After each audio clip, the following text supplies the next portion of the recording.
Hello, everyone. Welcome to Night's Last Call. My name is Derek Melinda, and I am really, really hot. I thought it would be a good idea, because it was a nice day, to turn off my air conditioning. And, boy, it was a stupid idea. So I just turned my AC back on like 15 minutes ago. It's very hot upstairs, especially with these lights on. Whew. So, you know what? We are... we're gonna have to just wing it. We're just gonna have to do this together. We're gonna have to be in this together. Let's see what's going on. Hello, everybody. Isaiah is here, of course, enjoying the usual chill pre-stream beats. Dirt Guyver rocking his blue loyalty badge, and of course some sort of steampunk crow, because that's apparently his motif these days. Dirt, of course, will be joining us this week for session 0 of Root, or I should say next week for session 0 of our Root RPG, which we're gonna be kicking off next Tuesday, the 18th. Let's see what's up. Claude, Frostjack, KC, excited to be have back-to-back GM advice live streams. Absolutely. Shadram is here. Hello, Shadram. Hello, Gossamer. Glad to see you here. Ben is in the building, everybody. Hello, Ben. Rule of Cool. Our buddy Trey is here. Hello, Trey. Janka, KC survived a massive round of layoffs today. It might be a little bit more tipsy than normal. Well, congrats. Already on beer 3. Always stressful, but glad to see that you're doing in here. Shadram doing a little celebrating over there in New Zealand today. So awesome. That's awesome. So a couple of things about today's stream. This is more of a GM advice stream. Now, there was a couple of things that some of the patrons had thrown out there. And of course, as being that they are the patrons, I try to accommodate them as best as they possibly can. So I'm going to be highlighting or showcasing some random stuff that I have used over the years for either campaign preparation, adventure preparation, maybe some stuff that you had never seen before, or maybe something that is worth checking out. In most of these cases, I have a PDF available, so I'll try to make sure that if I have the PDF available, we'll use that to sort of take a look real quick at these products. I'm not going to go super deep into each and every single one of these, but I do want to kind of make you aware of it. I'll try to go and see if there's a Drive-Thru RPG link to put it in the description below. But if for whatever reason you are tempted to go and buy one of these, we do have our affiliate link in our description of this video, which you could use. We get a couple percent points of your purchase back to us as a credit. It doesn't cost you any extra money. So, real quick, before we get into everything, I do want to say again, thank you so much to our patrons who, support and make this channel a possibility. In particular, I really want to give a quick shout out to our Exalted and Legend tier members: Mundar, Karamak, Hawkeye, Omrid, Whoopelstein, Hoyrit, Low Class, Ryan Dale, Zool, Unfortunate Pumpkin, Initial JB, aka John Bonanza, Rick Sherman, Skull Bunny, Darth Gorlock, Golda Cat, Boothby, Sim Osama, GM Scott, Laughing Outlaw, Donnie Taylor, and yes, Benisaro. These fine folks are supporting us at the $50 or $100 level. In fact, actually, our premium tier sold out. So that is the list for right now. Yes, Sean, Skull Bunny is you. Sorry. In some cases, I don't know if people are always comfortable with me using their real name on the page. Like, I saw that it's you, Sean. I guess I should have known because your name here is Sean, but you know what I mean. Not everybody wants their public name given out. So I usually go by just what's in their identifier, their Discord name. Did we sell through the shirts? No, we sold about a third of the shirts, Casey. So obviously, there's an opportunity for people who maybe were spending their tickets on something else to save up for a little bit. But we are going to try to do a couple merch releases every year, some higher ticket stuff, some lower ticket stuff, so that everybody has a chance to get something cool from the night's last call. We're always trying to think of something fun and interesting to do. So we have not sold out of the shirts. Actually, this is the old OG shirt, which is falling apart. Part of the reason why we went and got it done at a premium t-shirt printer instead of like the kind of on-demand print service that they do through a lot of these websites. We wanted something high quality, even if it meant we had to deal with inventory and merchandise and shipping and all that other stuff. Anyways, so yeah, tonight I am going to go through some of those items, but it is a GM advice screen. So did I miss the old PDFs becoming available? No, I have not put those up yet, Frostcheck. I am going to be doing that very shortly. Very shortly. We're just trying to figure out what ticket price to set them at. And then once it's up, I can make it up. So, anyways, it's a GM advice stream. So I'm going to be talking about some of my ideas. I'd love to hear from you all in the chat. If you have a question, feel free to drop it, maybe in a super chat or a tip, but you could also just throw out question. If you use the word question in your question, it'll highlight in my stream chat and better chance that I will see it. We are continuing our tip goal of $350, which again is a long-term tip goal, to be able to afford flights back from our upcoming later this year road trip across the country to deliver a custom-made gaming table to one of our patrons. And then the super chat goal is I've been getting kind of these requests for a while, and I think it'd be a fun goal to try to hit, is you'll see tonight we're going to be looking at a lot of oracles, a lot of random tables, and I thought it'd be fun to maybe try to do some sort of workshop stream with some members of the community, and maybe do some sort of kind of randomized oracle driven campaign / adventure creation or something live on the stream. I thought that'd be pretty fun. So again, if you have thoughts, if you have comments, if you have questions, feel free to drop them in the chat. All right. We're going to go ahead and get started here. So the way I prep for a game or a campaign is, first and foremost, I think about what my players and I are sort of interested in. What are some of the themes or ideas that I am interested in? But what I really like to do is I love to use, whether it's for an adventure preparation or it's for a campaign preparation, I love to use random tables to be inspired, to come up with new and interesting ideas that I probably would have never come up with before. Now,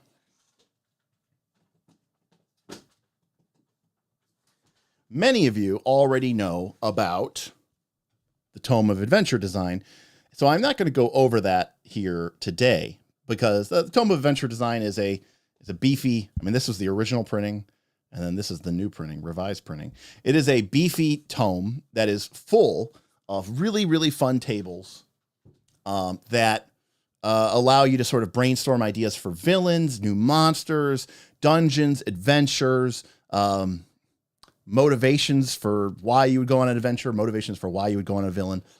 It's a pretty fantastic book. I love it a lot, but it's not the only book that is out there.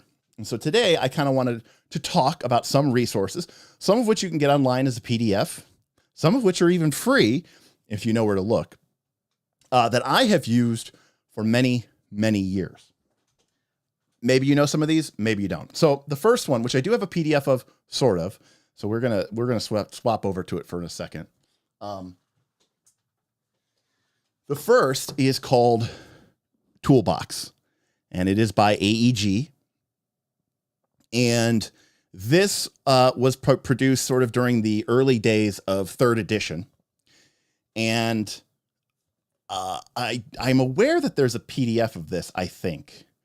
But what they ended up making was another book called The Ultimate Toolbox, which I do have a PDF of, so I will share it with you here in a second. But what Toolbox is it is a book full of random charts. So let me hop over to my PDF browser, and I'm going to pull up the Ultimate Toolbox. So this was sort of like the evolution of the Toolbox. Not 100% the same, but it's basically a bigger, thicker version of the Toolbox. What I like about the Toolbox over, say, the Tome of Adventure Design is the idea that in this book, it usually uses a D20 table instead of D100 or D1000. But the other thing that the Toolbox does is it's not, how can I say this? It's not quite so random. Meaning it's in Tome of Adventure Design, it's a lot of times you're like rolling about concepts or ideas, and it's like fire, and then you roll on it and you get, what should be an inspiration for an adventure? Fire plus hatred. And you're kind of like, okay, I mean, maybe I can think of a cool idea for that. Actually, I can think of several really cool ideas for that. But what Toolbox does is it's a little bit more, I'll just show it to you. It's a little bit more, because it's only a D20, it's not quite as infinite, right? But I mean, for a single GM running a campaign for your players who never have this book, it will by far be more than sufficient for your entire campaign. So like, as an example, like here's a table of random constellations for your world builder. Now, obviously, because these are very specific, the Claymore, the Great Fire Dragon, the Jaded Plowman, the Lantern Bearer, you can't necessarily use this over and over and over again, because you're going to run out of new things to roll. But in my experience, most campaigns, most players, you're going to roll on this thing so infrequently and or so sporadically and so far apart that most people are never going to notice. And it's also just random, and campaigns take a very long time. So the odds that someone's going to really notice that something comes up again are very, very slim. And so while it doesn't have that sort of infinite replayability that, say, the Tome of Adventure Design has, what I really like about the Toolbox is that it's more complete. It's more whole. It's not just like, let me give you an example here. It's not just concepts or abstract ideas. Like, for example, let's say I want the name for an Arctic place or an Arctic water. Maybe I'm making an adventure and I want it to be set in the frozen north. And I'm trying to come up with ideas. So I roll D20 and I get, or I get Ice Shear, or I get the Pale, or I get the Savage Drifts. Now, again, this isn't repeatable. I mean, you could almost think of it as like, once you've rolled that number, it's almost like you need to cross it out of your book. But there's so much here, and it's more structured. It's more put together than some of the stuff out of Tome of Adventure Design, which can be, very, very random. And there's a lot more, I guess I would say, proper nouns in the toolbox, in the Ultimate Toolbox. So you can see here are some names for deserts. And these are proper names, right? These are proper nouns. Forests, lakes, and this is just the world building stuff, right? Mountains, et cetera, et cetera, et cetera. And the entire book, if we were to go through it, which takes a long time, and again, like I said, I'm not going to go through every single thing that I go through, but you do have information about stuff for characters. You have stuff about world building. You have stuff about civilization, lords, ladies, crime, religion, guilds, stuff for seafaring, stuff for, you guessed it, the dungeon, stuff for magic, and then even stuff for the plot, aka the GM only. So if we hop over to, let's say, the dungeon section here, again, Tome of Adventure Design is going to be way more infinite, and it's going to give you ideas and concepts and themes, which are just random kind of words that you're sort of sticking together and sort of almost doing word association, wordplay. This is a little bit more exact, but sometimes I find this to be a little bit more helpful when I'm trying to come up with a cool idea for, let's say, some sort of cavern. In fact, I remember rolling on this table for a 4th edition campaign. Actually, it was the original Northern Reaches campaign a long time ago. And I was trying to come up with some idea about some cave, and it ended up being the lair of some ancient primordial hydra. And I ended up making it sort of built on some ancient, like a hot spot, and it had all sorts of geysers and boiling mud flats inside of the cavern. And again, that pretty much came from this book right here. In fact, it actually came from this one right here. Geysers can erupt nearly anywhere and cause strange mutations to those caught in them. And so that roll basically gave me the whole theme for this. I think it's probably like an 8 to 10 room, 8 to 10 encounter kind of adventure site. And I obviously rolled on some other tables, but I mean, this was enough for me to sort of move forward, because I don't know about you, but that's where I kind of always get struggle. That's where I struggle. Once the ball is rolling, I can usually go, oh, that would be a cool monster to use. Oh, this would be a really fun way to integrate that magical item. It's that initial push to get the wheels turning. I love being able to collaborate with other individuals, because a lot of times I rely on them to sort of give that initial push or idea, and I can run with it.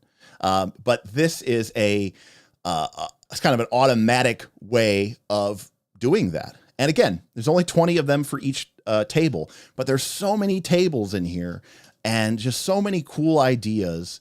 And again, it's a little bit more specific than, say, Tome of Adventure Design. So I have really come to love this book over the years. And in fact, I remember there was a city that one time Aaron and I sat around, and Aaron rolled up a bunch of stuff on his on these tables. I think it was from the Toolbox, not the Ultimate Toolbox, but basically created this city, which we called Dunneth Bay. And it was so realized. It felt like such a real place. Let's see if Dunneth Bay is on here. No, because this is again that it must have been from this one. In fact, let me see if I can find it. And it was a very, very, very fun, exciting process because again, it's that sort of collaborative, working together to make everything make sense. So let's take a look here. So yeah, so like if you wanted to create a city, you could roll D20. Okay, the name of our city is Harbor Reach. And then what do we know about our city? Well, let's say city gatehouses. I don't know, 7.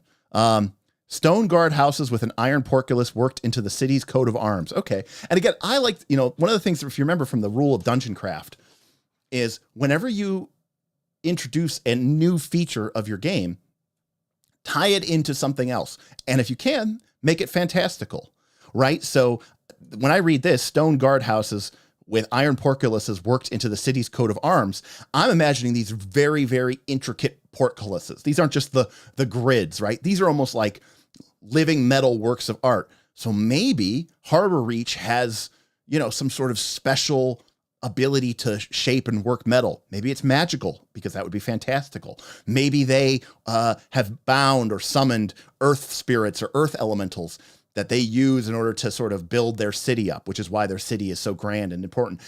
I just like to take these simple ideas and say, how do I integrate it more into maybe future adventure ideas? And 2, how do I make it fantastical? And a lot of times just by almost playing like a solo journaling game, you can just sort of kind of just roll on these tables and you end up coming up with a really, really cool idea just for some city. And again, this is just one city, or one example of a city, but there's also stuff in here for worlds and monsters and the like. I think this book is over 400 pages. And yes, Ben, exactly. This is a great idea for generating for players too. In fact, Ben, that city I was talking about, which again, we use this book, Dunneth Bay, which Aaron created, he was a player in that campaign. And we were kind of talking about where his character had come from. And he's like, oh, let's just kind of figure it out. I think it was probably like some random weekday. We used to play D&D pretty much every day of our lives. And Aaron was essentially creating that city just so that he could have a hometown, and ended up creating this incredible, amazing, incredible city that like has lived on in Aaron and I's collective memory for years. I mean, if he were on this stream, I bet you he would remember quite a few of the details of it, just because it was such a fun collaborative experience. And I also agree with you completely, KC. This is just the right level of description, 100%. And it's not too much, it's not too little, it's enough to go on. You can use this as a great sort of stepping off point. Mark apparently found the PDF for free. As I said, some of these books and PDFs are 15 plus years old, 20 years old. Some of them might have PDFs on DriveThruRPG, but don't expect them to be like hyperlinked and well bookmarked. These were just some of the old school stuff that was, kind of out there. But, in some instances, I mean, obviously I do not support piracy, but, in some instances it might just be literally out there on the web for free, just because these things have been out here for 20 plus years or something. Gossamer asked, is it worth jumping right to Ultimate Toolbox, or is there any value in getting the original Toolbox too? It would be difficult for me to do a full cross compare between the two. I know that the Ultimate Toolbox is longer and has more information in it, but my sense is that they didn't fully duplicate the tables. So my guess is that if you had to get one or the other, I'd get the Ultimate Toolbox. But let me be clear. I don't know if you can tell by just how absolutely messed up this book is. I mean, this book has gone with me to almost every D&D session I have played for the last 20 years. I even bring it with me when I'm playing Legend of the Five Rings. I just find it to be such an amazing thing. Now, some of the stats are 3E, D20 OGL based. So those might not be as useful to you. And it is kind of fantasy genre aligned. So, you might not get a lot of great use out of it for your sci-fi game or something like that. But, it is an incredible resource. And I think it's really, really, really awesome and really well worth it. So that is the Ultimate Toolbox, and or the Toolbox from AEG. Now, If we go back, let me go back here to the beginning. We were talking about the creation of the world.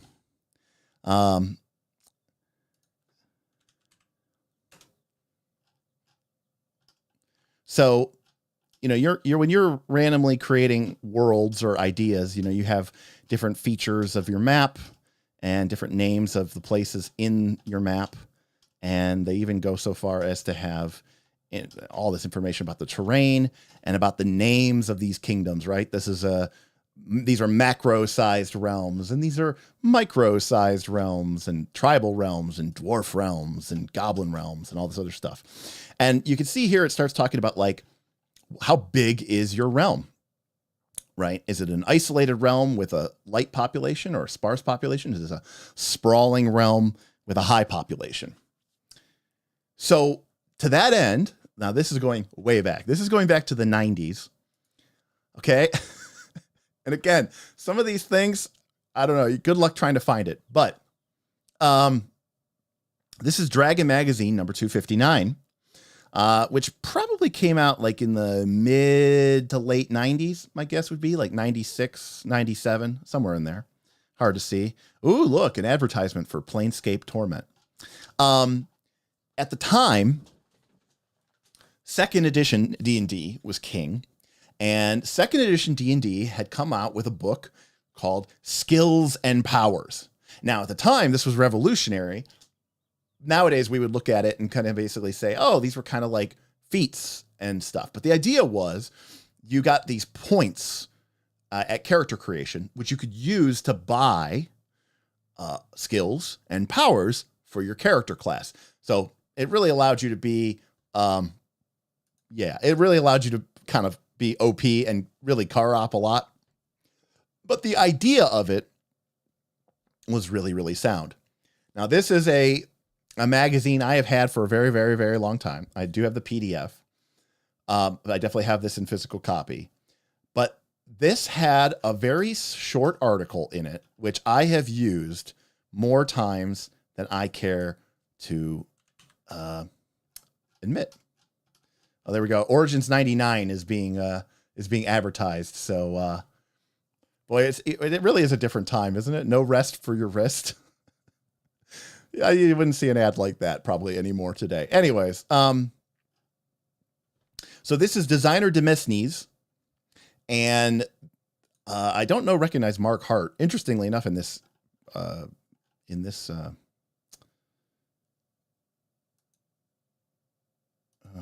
is my scroll bar?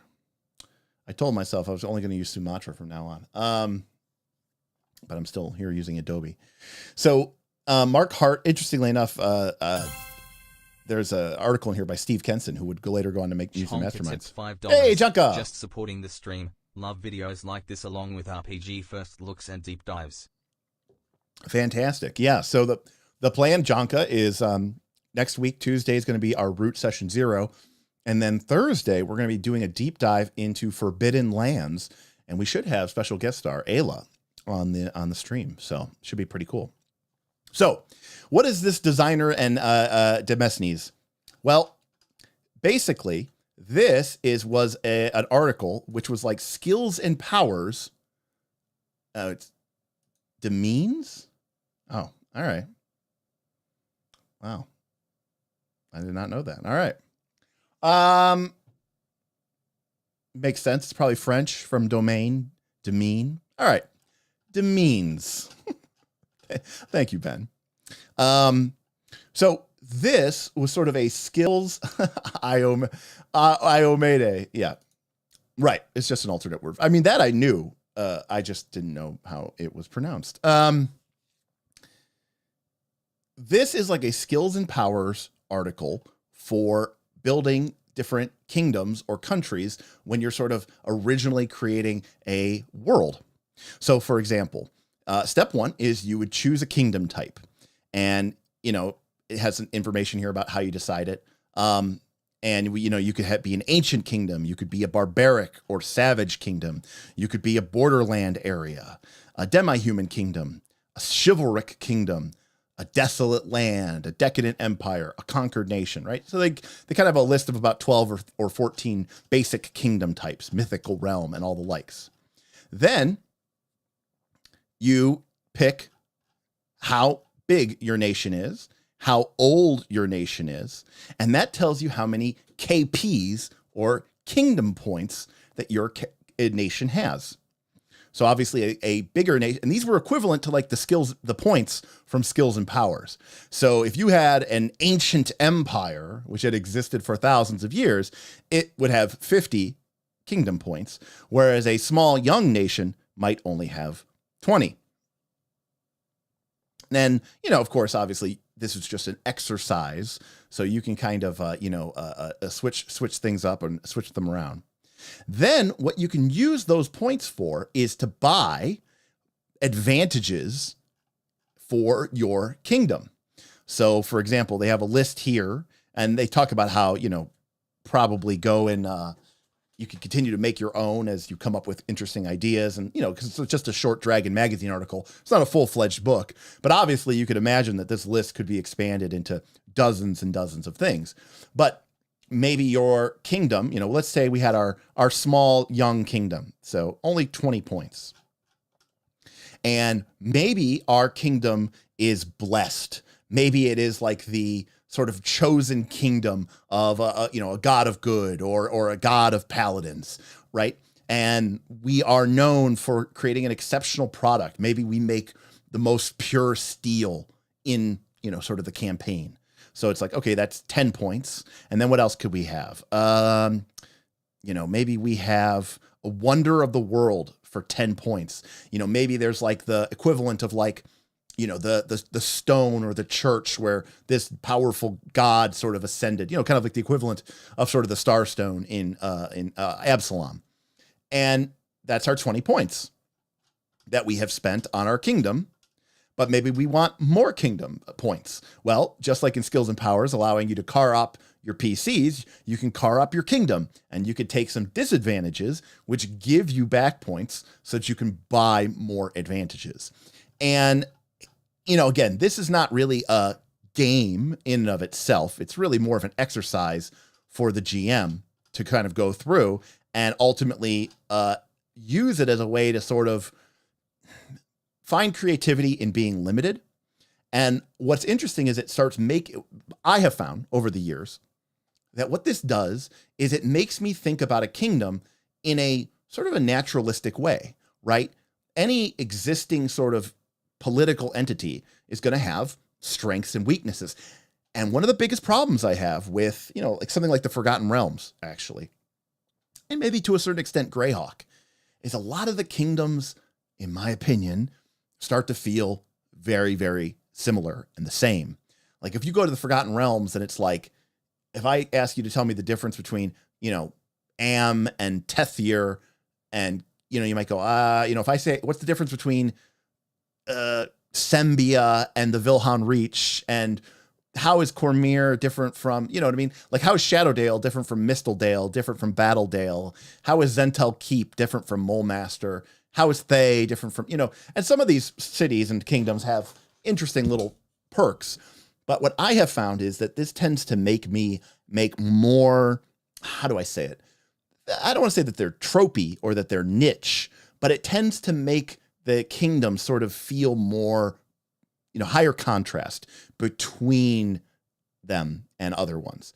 And so rather than having like 5 or 6 countries that are all kind of just like, it's kind of a feudal kingdom, and they kind of have a king, and they, they got armies, and they have some magic, and they have some trade.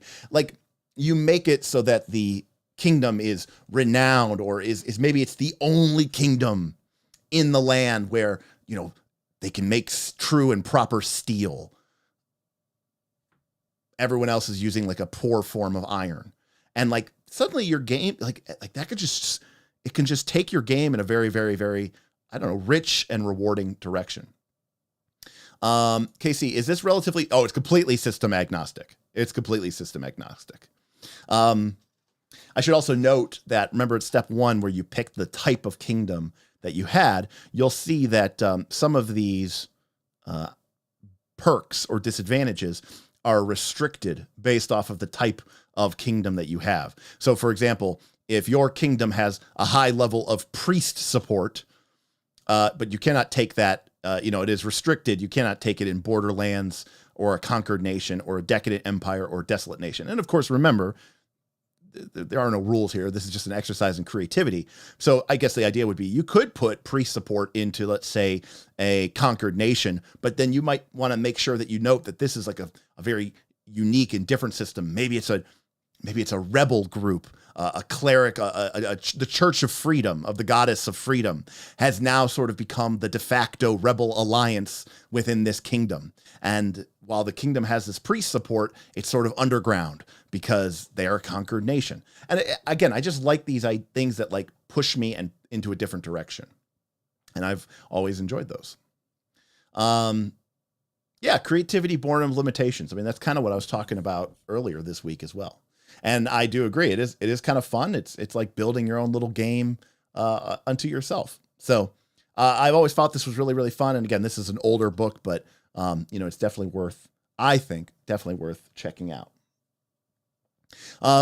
Before I go into more PDFs, does anybody have any immediate questions or any sort of GM advice? I don't want to just sit here and ramble off on PDFs, although I do have a lot. Also, some things I don't have a PDF for, but I do have the hard copy book, so I'll talk about them a little bit, and maybe there's a PDF out there, and they could be worth maybe checking and picking up. But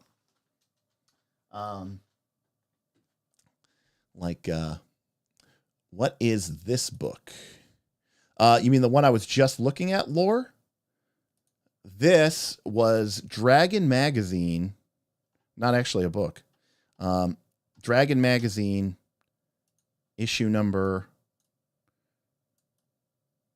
Oh, what is going on? Issue number 259 from like probably 1998. That is where this was from. It was the Build Your Own Fantasy Kingdoms article. Again, not always maybe the greatest thing, the easiest thing to find, but if you can find it, I think you can buy back issues of Dragon Magazine on PDF. I think somebody mentioned that they got archived on the Internet Archive, so that stuff should be out here. And then the first book we looked at is Ultimate Toolbox, or Toolbox this is sort of the smaller version of the Ultimate Toolbox, which is available through AEG, and I know is on Drive-Thru-RPG. So I'm a big fan of that. Mark says, I like to make kingdoms with different cultures, starting with their language, using different accents, etc., just to make them feel different. Fantastic. Yeah. Speaking of which, I don't think I pulled that book out, but I'll give you a name.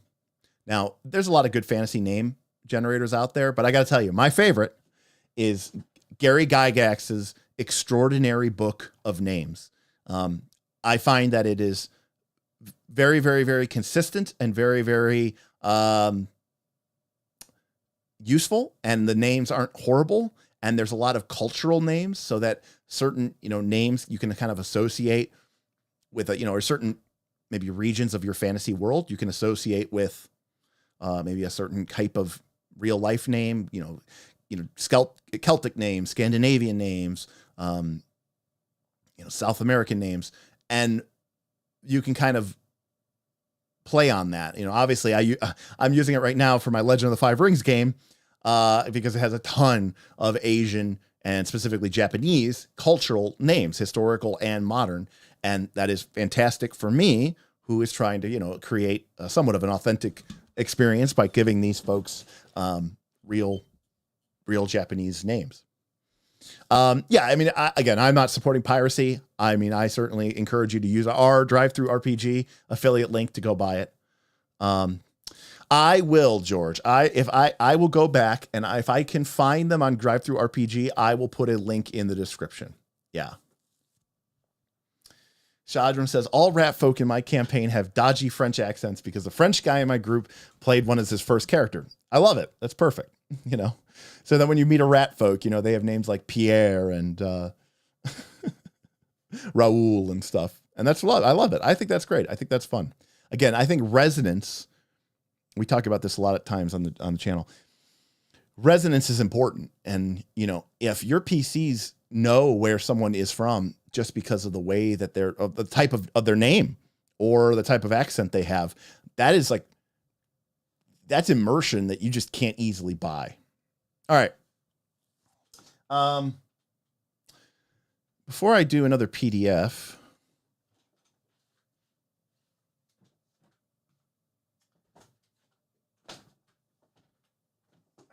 I do want to give a shout out. These are unfortunate. I don't have these in PDF, but I believe that they are available in PDF. This is the mother of all encounter tables and the mother of all treasure tables. These were produced by Necromancer Games in the D20 era. And the mother of all encounter tables is just one gigantic book full of, you guessed it, random encounters. Now, obviously, it is fantasy aligned, but it has all sorts of different climate types, daytime, nighttime, and to quote the book, the mother of all encounter actually says one table to rule them all. And it says the mother of all encounter tables is here. This utility is unlike any before conceived. This is not just a random book of tables, but a well thought out DM utility that will make wilderness travel, city streets, and dungeon corridors all the more interesting. And that doesn't necessarily mean that I literally use this as a random encounter generator, but sometimes if the party's in the mountains or the party's in the Arctic or the party's in the desert and I'm trying to prep an idea or come up with some ideas, I can roll on this table and get an idea of, oh, cool. You know, they are going to encounter some ice trolls. Oh, it's a, you know, maybe I didn't think about that. Technically, ice troll might not really be a creature in the game, but, you know, you can make it up. And so that's what makes it kind of, you know, really, really fun and interesting is just being sort of inspired to kind of create interesting new encounters and monsters in your dungeon or in your adventure. And then the mother of all treasure tables has nearly 700 items. And while it does have some GP values and stuff like that, it is mostly just descriptions, not of magic items, but just of treasures. You know, a silver pitcher sits upended in a large silver chamber pot. The pitcher is decorated lavishly, if not a bit gaudily, with raised depictions of frolicking satyrs, centaurs, and other fae kicking up their heels and feeding each other grapes and delicacies. And it's just, you know, it's just basically got nothing but random treasures for pages and pages and pages. And again, sometimes you need a good MacGuffin. Sometimes you want a cool treasure. Sometimes I'll roll on that just to get inspired to have an idea. Like that silver pitcher with the fae frolicking on it. You know, maybe I'm like, oh, okay, this was like some sort of decanter. You know, it's almost like the Mirror of Galadriel. It's some sort of fae empowered, elven empowered decanter that can, you know, pour water or something. You know what I mean? Like it's, I could take that and build a whole adventure, a whole, you know, session just based off of that. And that's what I think makes that, you know, such a fun thing. And again, it's random tables. We get to roll. We get to have fun. Sometimes you can just roll it in the middle of a session. That can be very fun too.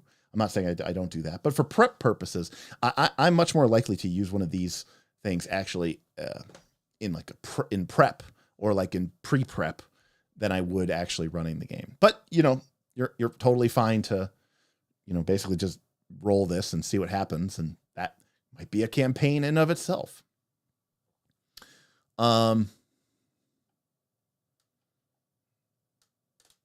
Okay, we got a couple questions. Joey says, when prepping encounters, what are good battlefield configurations using the different monster rolls? I think I understand them each, but not how they can build off of each other in combat. Great question, Joey. Now, I promise I'm not going to get too sidetracked here, but I am going to go to the whiteboard. Okay.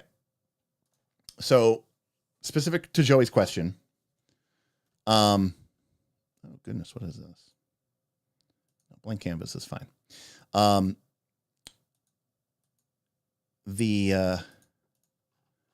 So in 4th edition, well, in 4th edition, at least, this is kind of true. Even in Pathfinder 2nd edition, this is kind of true. But you're going to have your soldier and a brute and a controller and a skirmisher and a lurker and an artillery. And really quickly, and I'm just doing this really, really quickly. And really quickly, what you can think of these, Joey, remember, soldier means, high AC, maybe doesn't do a lot of damage, might have powers that let them, in Pathfinder 2 terms, we might give this creature attack of opportunity. It might have shield block. It might have like something that it can give AC to, adjacent allies. The point is, this really isn't that much of a threat, but it's difficult to kill, and it kind of makes it more difficult to attack other monsters in the encounter. A brute is your low AC, high hit points, inaccurate, but higher damage. This is sort of your barbarian type monster. A lot of monsters in D20 based games kind of fall into this category of basically being a big dumb brute. Our next monster is the skirmisher, and the skirmisher is simply a monster which uses, a class that uses the, what's going on? Oh, my touch is on. How do I turn touch off? Touch off. Okay. Yeah, there we go. Sorry. Skirmishers basically are defined by their mobility. You could think like spring attack. They do moderate damage. They have moderate stats. In some cases, skirmishers are kind of the baseline. Controllers might be spellcasters, but they also might not be spellcasters. Controllers are people that are going to put debuffs onto your PCs.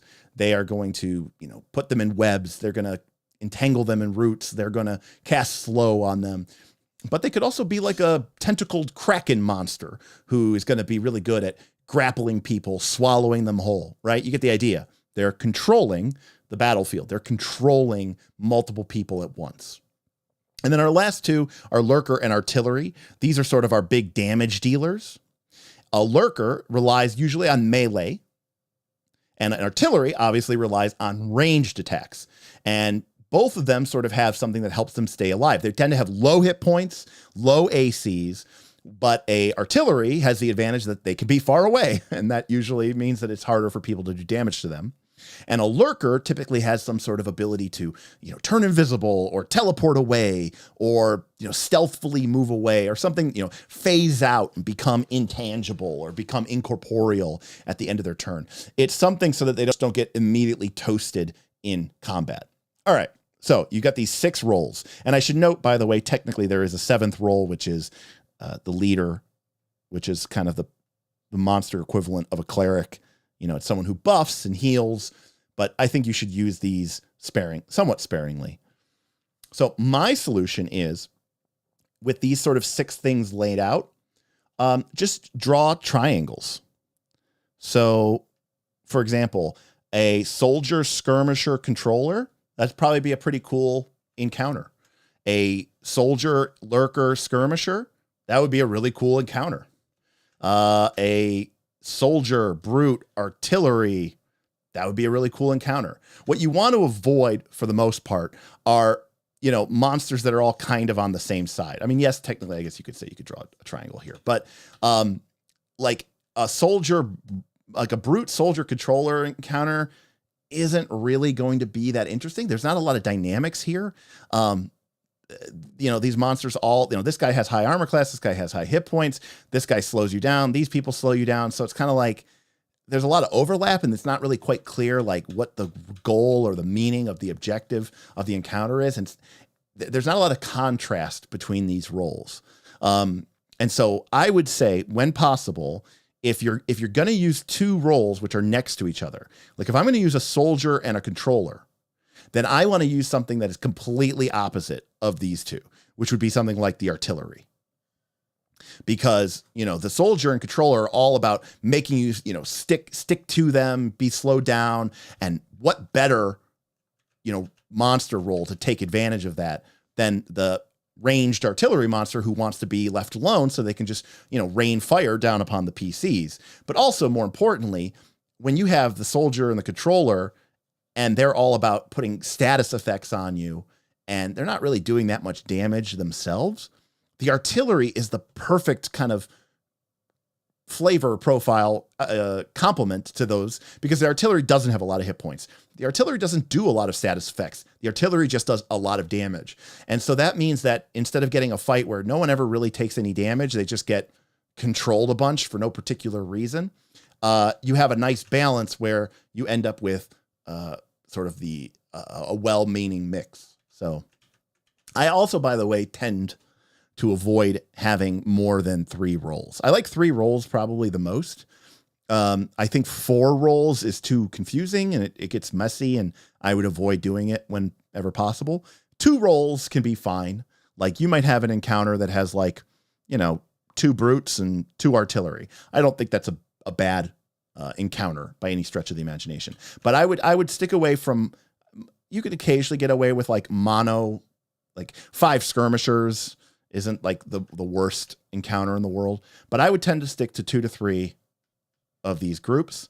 And I would try to think of it in terms of, triangles and kind of opposing sides, and making sure that you don't just get everything from one side of the triangle or one side of the circle, because if you do that, you're just going to end up having the monsters feel very similar and the same. All right. That was that question. And obviously that applies to, Pathfinder 2nd Edition, which doesn't necessarily have those really awesome and convenient role descriptions. And I wish it did. But obviously you can look at a monster and say, is this monster kind of really more controlling, or is it more about dealing damage? And then sort of try to, come up with a balance that way. Thank you, Joey. How do you typically go about introducing systems like demeans? I said it right, I hope. Say it's available and leave it to the players to read the rules and engage with it on their own terms. Start using it with NPCs. Oh, no, Casey. That demeans thing, that's entirely just a GM thing. That is just for you to build your kingdoms up with. Maybe when you're doing your initial campaign preparation or you're introducing a new area, that I don't even necessarily think that is a system that has any sort of meaning beyond campaign creation. I don't really, particularly think that is something that you would really interact with or use the PCs for. I mean, you could, if you wanted to do some sort of collab group thing, you could totally do that, but I wouldn't worry about it like that respect. Frostjack question: do you use the encounter tables to flavor your encounter templates in games like 4E? If not, do you think that would be a good use of it and tools like it? I'm not entirely sure what you're asking, but yeah, I mean, in 4th edition, obviously I'm trying to come up with, solid based encounters, but then the question is, what do I put into those slots? And, if I roll winter wolves, and I don't know what winter wolves are in 4th edition, but there's probably most monsters in 4th edition usually have 2 or 3 different role variants. Like there's the winter wolf soldier, and there's the winter wolf skirmisher, and there's the winter wolf, lurker. And you can just say, okay, cool, I'm going to use one of these types to fill in for this type of the encounter, and then I'm going to roll the other one. And you're like, oh, cool, I got ice trolls, and there's ice troll brutes, and there's ice troll artillery. And you're like, oh, I used winter wolf lurkers, so I'll use ice troll brutes. And now I've got a cool fight. 2 brutes, 3 lurkers, so it's 2 frost trolls and their 3 winter wolf pets. And the ice trolls have regeneration. They do have a ton of hit points. They're big HP sponges. And the winter wolves move around the edge of the battlefield, striking for a ton of damage, and then using their, blizzard walk ability to sort of blend back into the raging ice storm around you, making them invisible or difficult to find or something like that. And then you're like, oh, cool. So there's like two different things that we want to be doing in this fight. And that's all it really takes to make a fight interesting, is if the party feels like, hey, there's two different things that we would rather be doing, instead of just the clear, like, nope, there's only one thing we need to do. It's very clear what it is, and we should just all work together, and there's nothing stopping us from all just pursuing this one goal. Xian,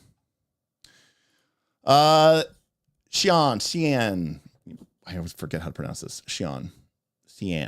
Is the sides of the circle an official thing from 4E or something that you've picked up on yourself? That is something that I just picked up on myself. That is not anything I think I ever really saw anywhere or in any sort of Dragon magazine. I've just found that if you put too many things, it's like when you're cooking a dish, you want to have something salty and sweet. You don't want to just put in a salty ingredient and then another salty ingredient and then another salty ingredient. You want some variety in your encounter because it provides a better texture to the encounter. Cool. All right. Moving on back to our PDFs. So a lot of people are familiar with Kevin Crawford through his Stars Without Number and his Worlds Without Number game. And this is actually its own RPG system, but some people say that they buy the book just for the world building stuff. But what people might not realize or might not know is that Kevin created a book before he created Worlds Without Number. And theoretically, it was for Labyrinth Lord. But the names of these two books are The Red Tide and An Echo Resounding. Now, like his Worlds Without Number books, these books describe a world which is, it's obviously it's Asian influenced, right? We can see here, the Great Wave art, and obviously Echo Resounding has, definitely strong samurai motifs. But in these two books, Red Tide and Echo Resounding, Kevin gives us a incredibly awesome ability to sort of create really, really interesting and involved games. So, it has its own little system about all these different spells and all this other stuff, all the stuff that we would normally expect to come out of an RPG that had all this stuff, bestiary and all this other stuff. But here we go. All right. But this chapter here, The Houses of the Lost, is where basically he describes how to make a sandbox. This is Kevin Crawford telling you how to make a sandbox game, because even though he gave you this structure of this world, the idea is that you are going to populate it. This to me is probably one of the best kind of procedural ways of building a sandbox that I have ever seen. And what's really cool about it is it has this concept of a thing called sites, and how you would populate sites with different types of locations. Like, so for example, this site, these are your court sites where you would put noble courts and family courts and business courts. Then you roll on the conflicts. And again, if you're familiar at all with Dungeon World, this is basically creating fronts for you. It's a problem. It's an issue in this site. And so it's a great way for building sandboxes, because what it does is it basically says, what is this site about? What is the core conflict at this site? Who's important? And what is going on? And now we have an idea of what makes this location interesting, and we can sort of, go off of that. And again, this is just for courts. We also have sites on the borderlands between kingdoms. So maybe this isn't more of a political thing. Maybe this is a dwarven delve or an elven enclave or a farming village or a fortified outpost. This, to me, is one of the coolest ways for building out a sandbox game. It is a very fun and procedural way to go through it. Similarly, it has this idea of creating tags. And again, some of this ties back into some of that stuff that I was showing you earlier in the Dragon Magazine article. But you can see here, for this purpose, Borderlands sites have tags. Tags are brief labels that point to a particular quality or situation of interest about this particular site, such as bad water or tyrannical leader. Exactly, Sean. They're very much like tags in Dungeon World. Exactly. They don't really necessarily have a mechanical impact, but when I've used this, it's like you end up with this kind of like, you could almost put it on a note card, right? At the top, you have the name of the location. You type what type of site it is. You have its flavor tags or flavor traits that you can put onto it. And then you might write like, what's the core conflict and how do you do with it? And then from there, like you can just put it into, a stack of cards, shuffle them up and just pull one out. And you're probably pretty good to go. So, hey, Henry says, got to run. Keep up the good work. Thank you for the tip. Thank you for the super chat, rather, our first of the night. Appreciate it. Thank you so much. And again, remember, as Henry puts that $20 into the super chat, if we get to $75, what we'll do is we'll set up a stream where we have some sort of way to build one of these things or some of these ideas as a group, as a live stream, and we can kind of maybe we can get Bob or Smith on here, or maybe a guest from the Patreon, just to kind of have a little bit more fun with it. And maybe it'll be more of like an extended stream because it'd be fun to kind of break through it. So these are basically just random tables to give you information about what is the core conflict that is going on inside of this area. And like, again, if the site, if you get the bad neighbors tag, and again, they have a random table, or you could pick one, it's fine. There's no right or wrong way to do this. You can see here, who would be the enemies? Who would be the friends? What are the things that can get complicated? What are some of the things, right? What are some of the MacGuffins that we could do in this? Like if you read the bad neighbors, you can see this settlement has a grudge against one of its neighbors, and a steady low-level conflict is going on between them. This antagonism may be the product of old wrongs long since lost in the mists of self-serving memory, or it might be the result of some fresh ambition on the part of its settlement or of the settlement or its neighbors. And, in the things section, you can have here, proof of the guilt of one of the sites involved, a precious relic of legitimacy, the object the sites are fighting over, right? So maybe there's two towns which both claim, that they were the rightful inheritors of some ancient lineage, and whoever possesses the crown scepter is the true legitimate heir, but the crown scepter has been lost to time, et cetera, et cetera. And so the settlements are fighting. Maybe the PCs come in, and maybe they're the ones who change it all, right? You want the PCs to be this tour de force when they come into a location. This is very much an idea that is kind of born out of a game like Dogs in the Vineyard, which is a game where you're basically a bunch of gun-toting holy priests who roam the land, sort of looking to set evil at bay. And you sort of enter into a town, and the town has this conflict. And it's up to you as the PCs to like change everything, right? To be this incredible force for change within that town or within that site. So again, lots of stuff here. They have court sites, borderland sites, city sites, again, corrupt officials, crackdown, malignant slum, pirates, right? All of these things that could be sources of adventures in a city. And then they have ruins, AKA dungeons. What kind of ruin is it? An ancient colony, a dwarven delve, a wizard's tower.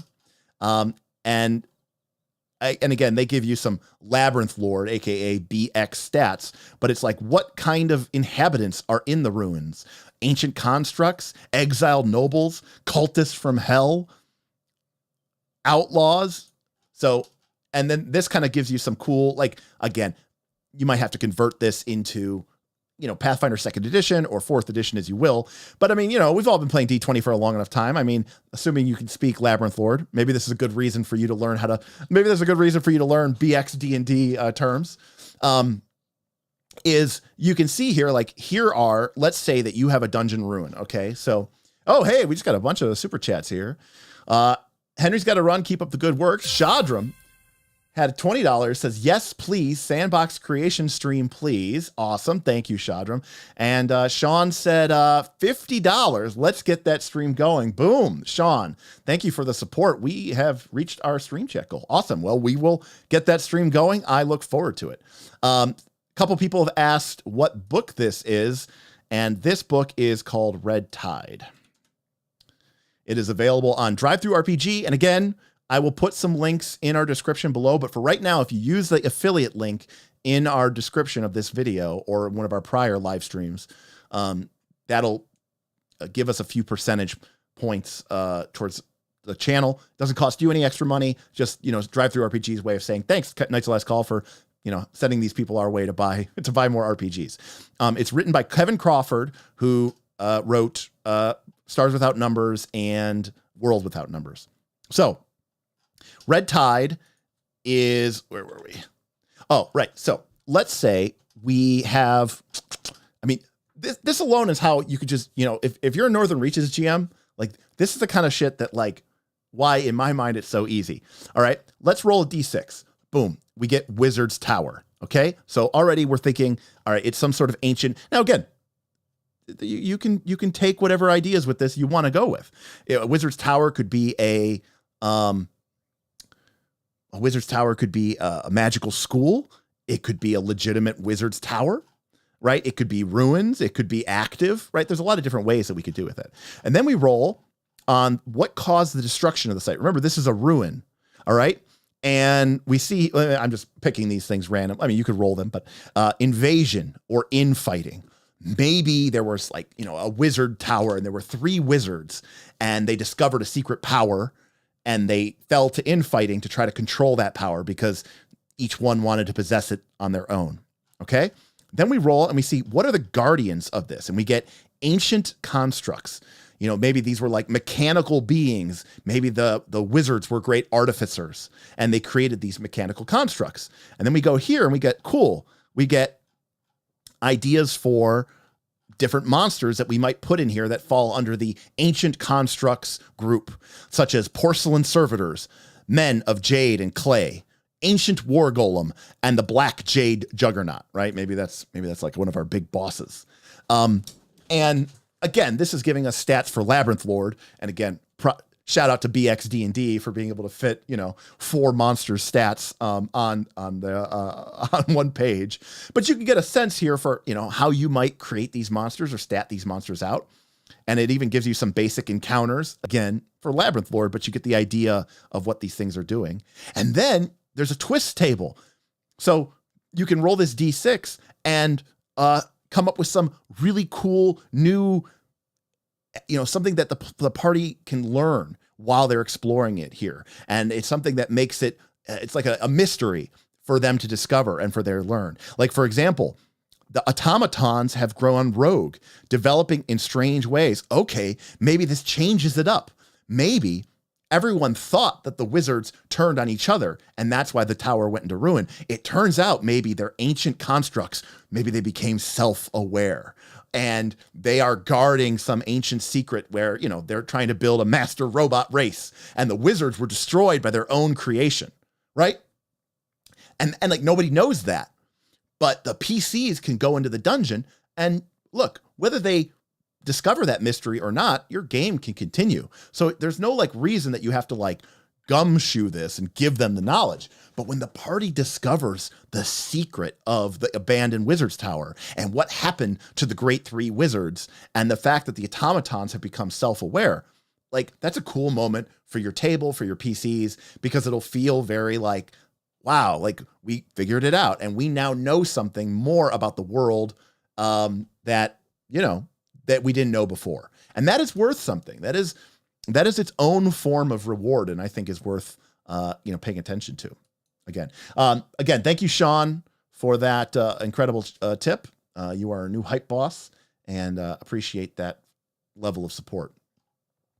Thank you, Shadram and Henry as well. Unfortunate Pumpkin said, Wizard Tower with magic constructs that took over. Darth Gorlock ran this exact dungeon in our community game.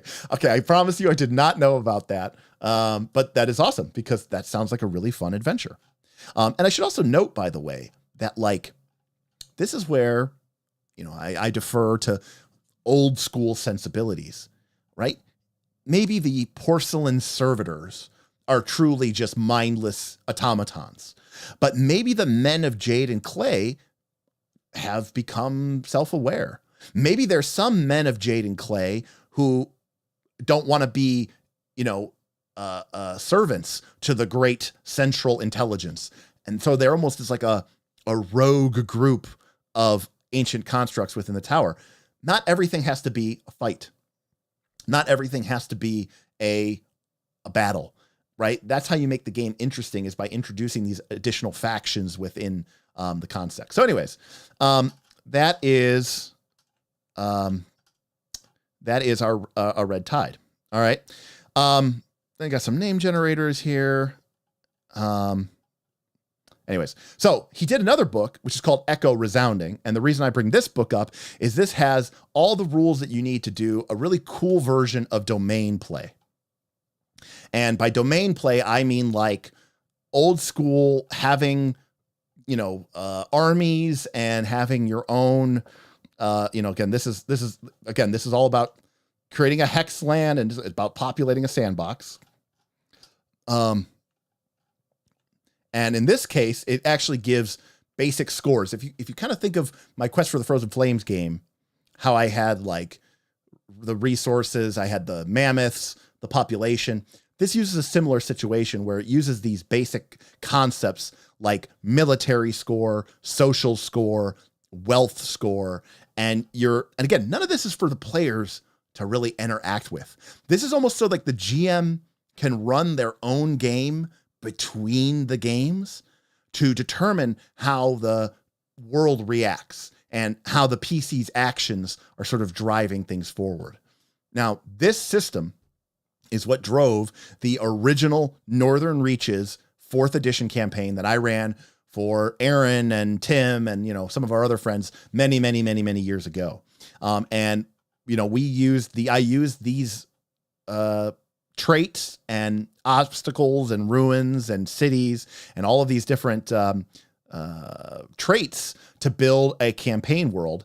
And then they would go on adventures, and then they basically kind of like Blades in the Dark, although Blades in the Dark wasn't out yet.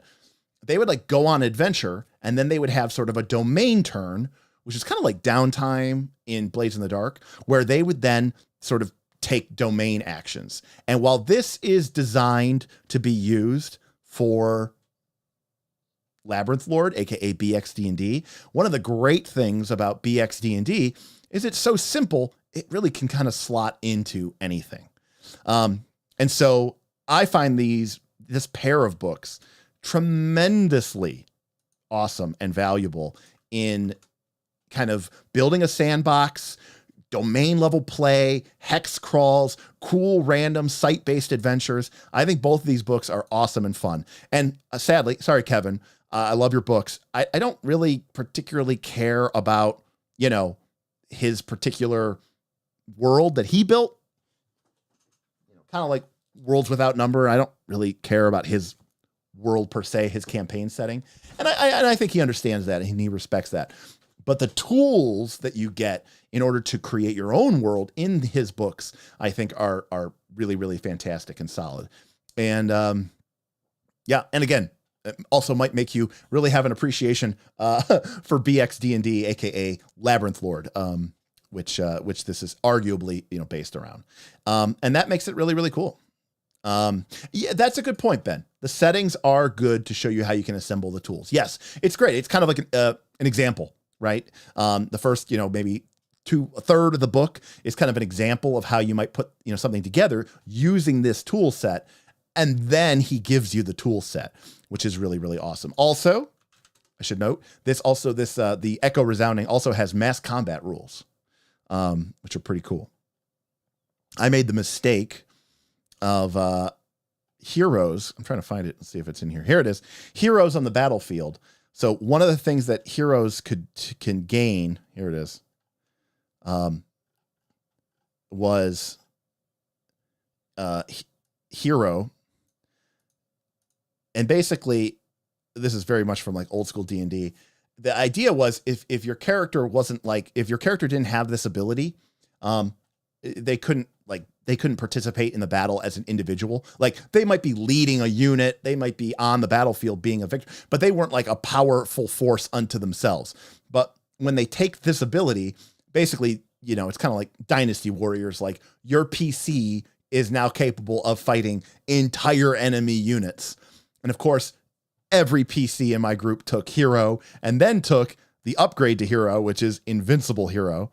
And basically they ended up not really needing armies because they were the armies. And the original Northern Reaches game ended with the party and their armies, basically them telling the armies, you know, guard the rear.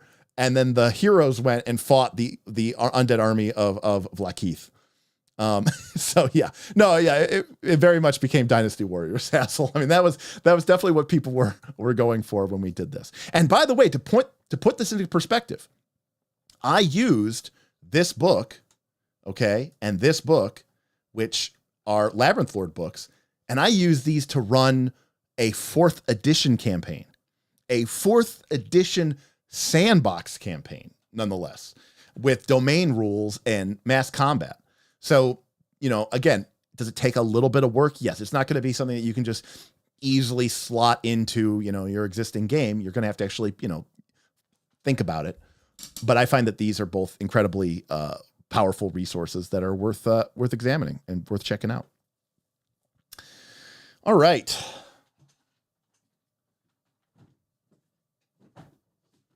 I'm just seeing what else I got over here. All right. Any questions? Claude had a question. Claude, do you prep all in advance or progressively? Progressively, Claude, progressively. Although, Claude, I mean, between me and you, Claude, sometimes I find that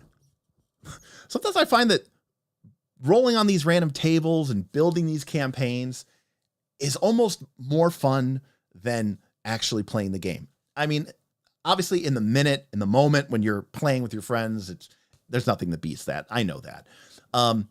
But things can move so quickly when you're, you know, I mean, this is the reason why like journaling games have become so popular. Because you can tell a complete story of a kingdom or a town, through just a couple random dice rolls. And things happen much more quickly than they ever would at the game table. So that being said, I do things progressively, Claude, because I do want to leave room for my players. I mean, Dungeon World teaches us to draw maps, but leave blanks. And I think leaving blanks is important because, you know, you want to have an opportunity for your heroes, or your players, to have their chance to interject and to maybe build parts of your world. And I think in recent years, you have found that you prefer to prep a small section and then see what the players do and add stuff to every world. Yes, absolutely perfect. Gonzo says, like the quiet year. Yes, like the quiet year. Literally in front of me. So I think that is a totally acceptable way to do it. Domains and mass combat sounds like he put some BECME into BX. Yeah, I mean, obviously BECME had more of that stuff than BX because obviously BX did not go beyond expert, and really the warfare stuff was more of the companion, into the master level stuff. So I would concur with that. But again, it's his own thing. He is doing his own thing in that book. What else do I got? All right, here's another one. I don't think this is for sale, so I think you're just going to have to find it. Some people may know this one, but this is another one I love. So this is a PDF. it is the Classic Dungeon Designer's Netbook number 4. There's actually 3 prior ones, which we can go over. This is the Old School Encounters reference. This is a 160-page PDF that, like almost everything else I've shown here today, is all about, random tables and prepping stuff. Now, again, this is designed for old school games. So, the stats are pretty much, given in old school terms. What's their AC is obviously based off of the descending armor class system. So while some of this stuff isn't the most useful because, we don't really need all these different stat lines for different random monsters anymore, or different classes. We don't really need this anymore. What is cool about this game, here we go. Let me find it, is all the cool charts for details. When you want to have an NPC, class, level, age, hair, appearance, personality traits, what is their, you can kind of do there's like a traveler style life progression system where you can roll and see what happens. It's very inspired by the traveler system here. And you can sort of basically build up a life history of an NPC with a couple of different roles and having different careers, just like a traveler role. You can have boons and hindrances for your NPC. What's motivating your NPC? My NPC is motivated by my NPC is motivated by fame. To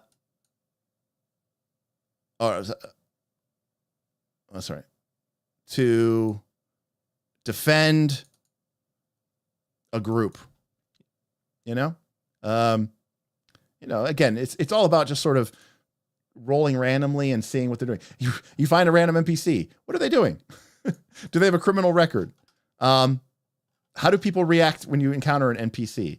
If you negotiate with them, how do they respond? And then, a bunch of information about different bandits and brigands and guards and just all this sort of stuff. Okay. What kind of prison is it? What kind of ruins is it? What's in this grave or this tomb? What's in the cavern? Here's a random chart here. Mines.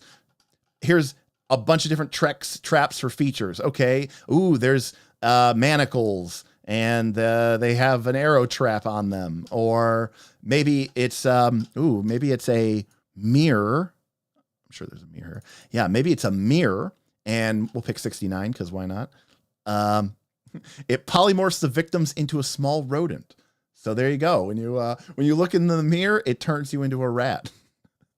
Is that weird and crazy and old school? Yeah. I mean, could you do more with this? Of course. But it's just a fun, it's a fun way to create really cool and fun dungeons is what my general takeaway is on these, on this table. There's also, some other ones as well, that I think are really valuable and good. But, this one, number 4, the Old School Encounters reference, the Classic Dungeon Designer Netbook number 4, is one that I have used many, many times. I don't probably use it as much as maybe the Toolbox for generating ideas, but sometimes it's fun to just roll on a different table and get somebody else's different thoughts and ideas and interests. While we are talking about things that you can beg, borrow, and steal, again, I'm assuming that most people know about this by now. Let me put this here. Okay, if you're not familiar with what this is, you should be. Okay, this is called the One-Page Dungeon Contest, and this was started probably like 10 years ago. And what it has evolved significantly since then. But what's really, really cool about this, there we go. It started in 2008 blog scene. It started in 2009. And what people will do is they would submit, guess what? A 1-page dungeon. And this page has all of the original, it has the winners, but it also has everybody's submission. Now, in the early days, they only got like 30 or 40 submissions, but I think in the last, 5 or 6 years, they get tons of submissions. And the Pit of the Mad Sage. I'm going to click this one, and it's going to open up a PDF. And here you go. It is a one-page high-level dungeon. They're designed to be pretty system agnostic. They don't really have stats at all. They're not really designed for any one particular system. But the idea is it fits on one page. That's the requirement. It has to have a map, a key, and it has to fit on one page. And I have used these things for years at Gen Con and gaming conventions to run BXD&D. Dungeon World works fantastic with these. I've run a million versions of Dungeon Worlds with these. And here are the Woodland Ruins. Now, again, is this anything special or basic? No, I mean, no, this was 2009. Things were a little bit more basic. If we go back to, let's say, 2017, this might have been when they stopped putting them on the website, and you have to download them from itch.io. But here we go. By the time we got to this point, you can see that people were starting to get a little bit more sophisticated in their maps. Okay. And, like artists and people were really starting to take the contest more seriously. So you can see that there's kind of an evolution. Sometimes I like it. Actually, sometimes I kind of like the older version of these where everything was kind of, shitty and, not really well put together. But it is, it's just awesome because it's just one page. Like, I'm telling you, like, if you're going to play something like Dungeon World or something like that, especially a game where you don't really need a lot of stats, Fate, Dungeon World, and you want to do these kind of, or even, I guess, BXD&D. Now, I'm not saying you couldn't use these for Pathfinder 2nd edition or 4th edition. You absolutely could. You would just have to do more work because you would need to, put in all the stats, and it would be a little bit more complicated. You might have to worry about balance and all this other stuff. But anyways, here is a fantastic adventure location, the Sky Blind Spire. And, it's a cool little dungeon here with some side rooms, some beautiful art, a cool key. And could I get 2 or 3 sessions of play out of this in a game like BXD&D or Dungeon World? Absolutely. And you know what? We'd probably have a lot of fun doing it. And it's just a fantastic resource, and it's free. So I really have used when I'm in a pinch or just to steal ideas or sometimes just literally use that adventure, is the one-page dungeon contests. Sean says there's a book full of these. Let me find the name. Trilemma Adventures. I don't know that one. Trilemma Adventures. Here we go. Hey, look, there it is. Look at that. So if you like this style of map, it looks like this particular person went and did 48 of these. So, this seems really awesome. I might, pick this up. There are also bestiaries for 5e, BX, Dungeon World. So I mentioned BX and Dungeon World, and soon for the Year Zero engine. So, that's pretty cool. I like this. I mean, I will say this. I really like this person's map style and art style. I mean, this is just, I love this kind of sketchy line art style. This is my jam right here. I love this kind of stuff.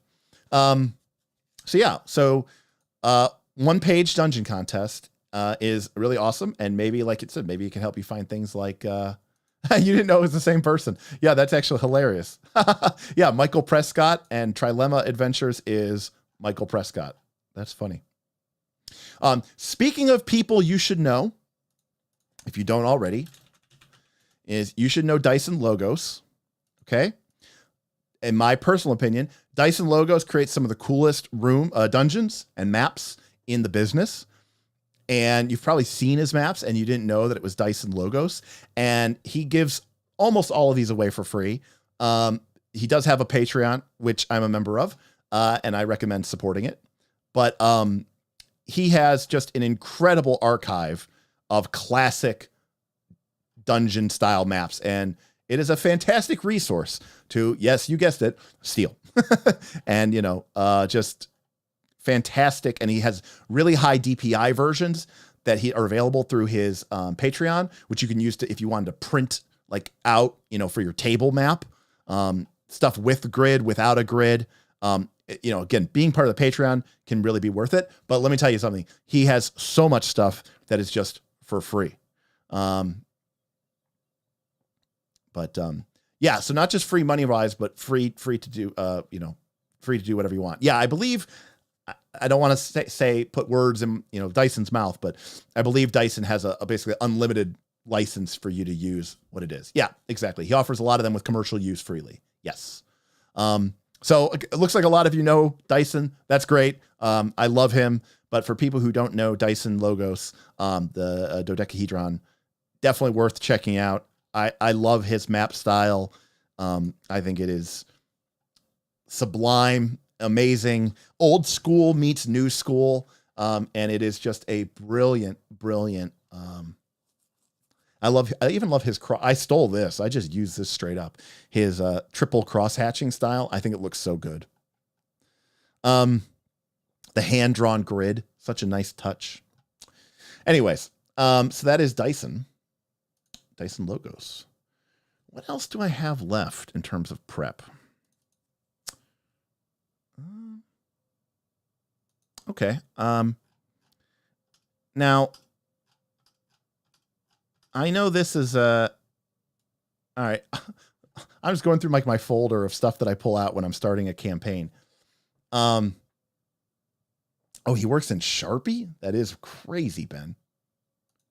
I mean, you could definitely tell that it's, that kind of style, but man. Whew, crazy. Okay. This is a little bit I guess I would say old school. But this is the DM campaign tracker. This is very old, by the way, I should point out. And unfortunately, I don't think it's a form fillable PDF. So this is something that you'd have to buy and print out for yourself. It's got a cool little name here for you to print your campaign, write it in pencil, like you're not some sort of, like you're some sort of Luddite. Ben loves this book. Awesome, Ben.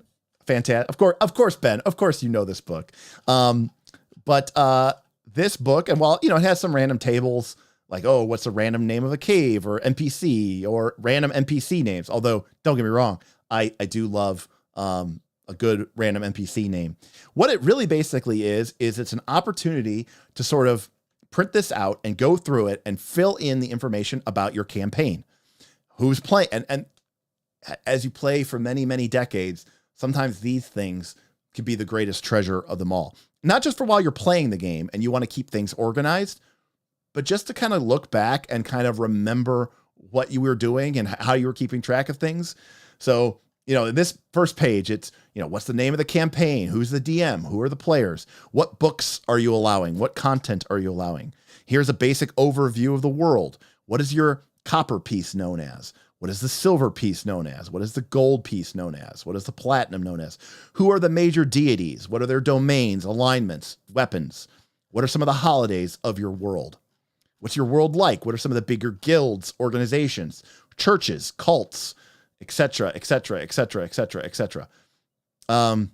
Rumors, themes, and plot threads that you can sort of fill in this table as your campaign advances. Things that you can sort of pull out. Here is these, again, these are 3rd edition designs. So, give it some, a manner of respect for the fact that it's probably not as useful, maybe necessarily today, but just these NPC stat cards for major NPCs. And it is a really, I used to use these charts. Oh man, I used to use these tables for all of my 3rd edition games. Like this was so that I could write down all the characters in the party. It was designed as a 2-page spread. And I actually had this printed out, and I actually had a GM screen that was like a custom GM screen that you could like insert your own paper into to make your own GM screen. I think it's called the world's greatest GM screen. It's a 4-panel screen that you can like slip your own stuff into. Anyways, you had all your character information here, Aaron's PC, Bob's PC, Tim's PC, what's their hit points, what's their initiative, what's their armor class, what are all their ability scores, what's their saving throws, their speed, what are their, for third edition purposes, what are their key skills. Anyways, calendar, record of your sessions, experience point log, who gained how much experience, rules that you're always forgetting. It is just your house rules, you're building your own custom tables. It's a short book, but as Ben said, I kind of like to use it as a checklist. It's just kind of a nice way to think when I'm going through and maybe thinking about starting a campaign. Hey, have I given any thoughts to this? And you know what? Like I always tell people, you don't have to create your own calendar. You don't have to create your own system of government. But what you can do is just add in 1 or 2 little things that make your campaign unique. And that's all it takes for your players to feel like they are connected to something else that's different. And that's all it takes. And I think that is, that is the way to go. So I really love this book. And I've used this one for a very, very long time. All right. People are talking about 40K minis.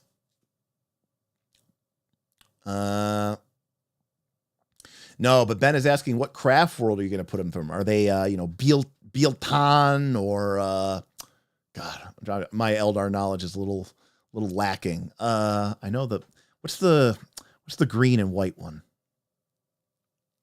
I don't remember all of the Eldar craft worlds.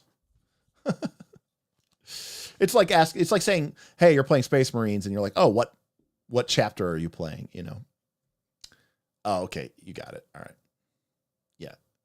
Not the Dark Eldar. All right. What do we got? 8:30.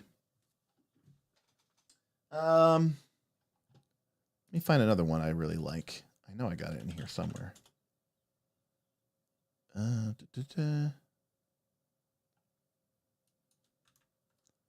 If anybody has any thoughts or comments or questions, please let me know. All right. Here's another one that I'm probably willing to bet Ben has as well. So this is the Dungeon Alphabet. This is an A to Z reference for classic dungeon design. They actually did 2 of these. There's the Dungeon Alphabet and there is the Monster Alphabet. Both are pretty good. Monster Alphabet's actually probably a little bit better. These are by Michael Curtis. Classic art, classic feel. And Dungeon Alphabet has a thing where it's basically, it's A is for altars, B is for books, D is for doors. Well, D is also for dragons. E is for echoes. F is for fungi. And basically, if we go to A is for altars, which is on page 3 of our book. Here we go. A is for altars.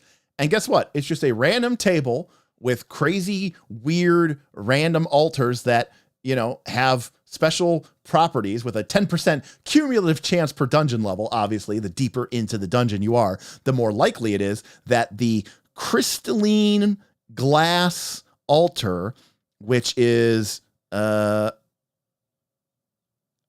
adorned, which is covered with a statue of a goddess or a saint upon it, and it will temporarily enchant your magical items. People are always talking about tip $3. Hey. Do you use spreadsheets?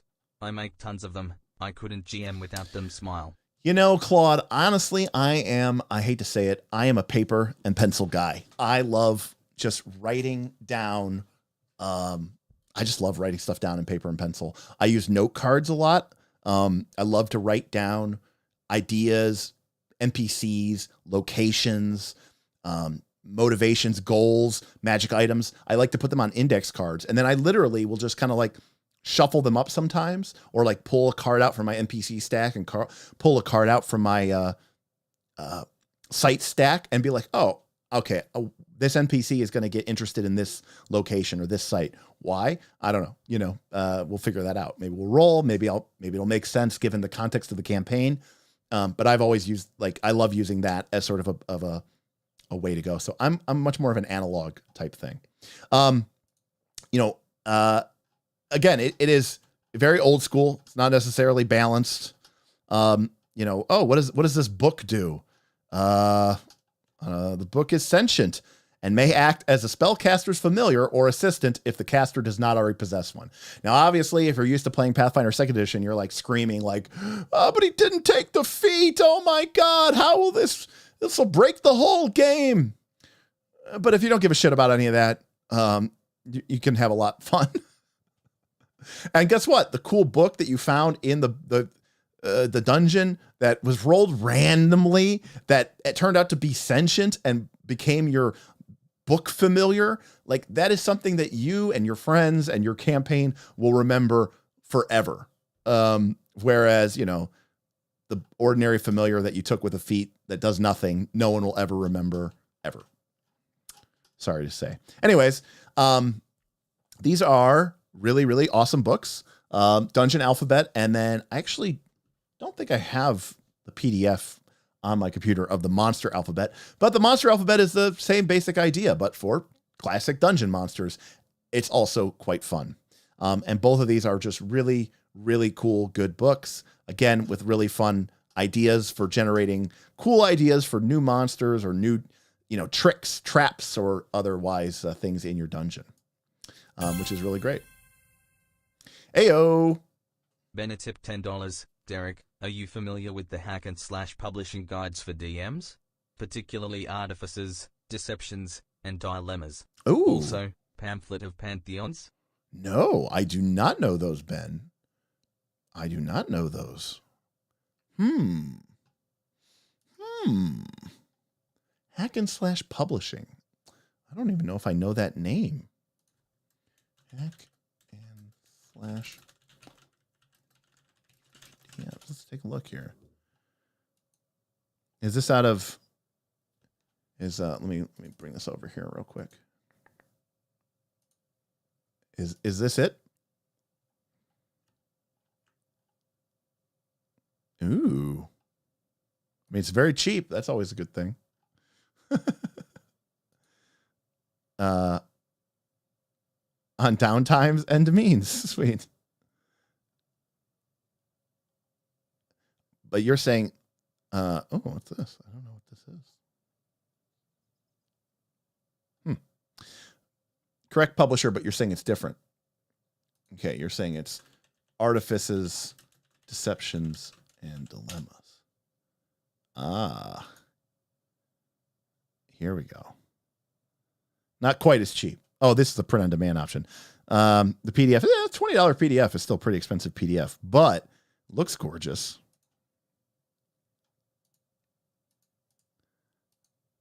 Ooh, I love it already.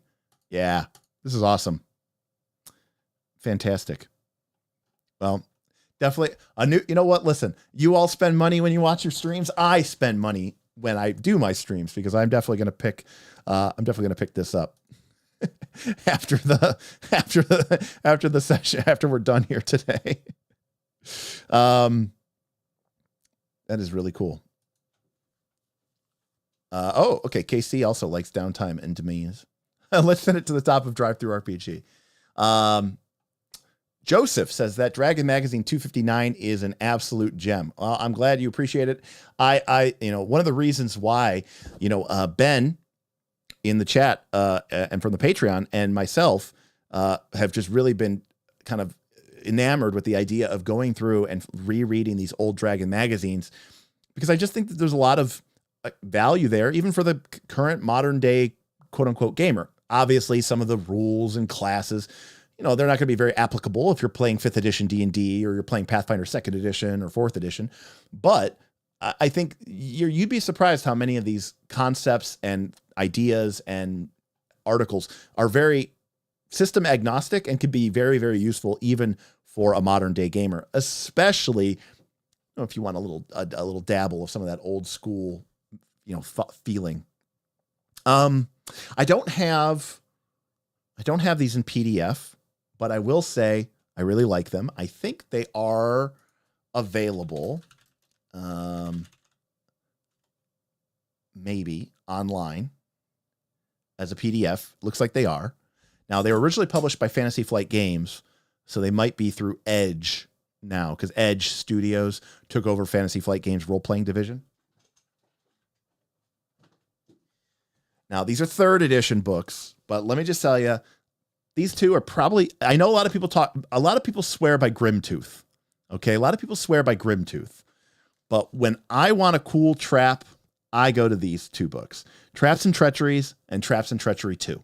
I think these Grimtooth traps to me is a little too gonzo. It's a little too wonky. It's a little too out there. Now, don't get me wrong. Exactly. It's Looney Tunes. It's Looney Tunes. Now, don't get me wrong. I'm not trying to say like that these are just like, a pit opens and you fall and you take damage. Obviously, it's a little bit more complex than that because otherwise it wouldn't be anything. But I do appreciate, some of the, I'll see if I can put it up here, but like, like this is a stairs that, it turns into a ramp and you get slid into, a bunch of chopper blades. Here is a doorway that then is a fake doorway that then smashes you when you open up the other doorway. A lot of these traps are really more like puzzles. They're really more like, interesting things for you to sort of have to work your way through rather than just, make a thievery check and move on with your life.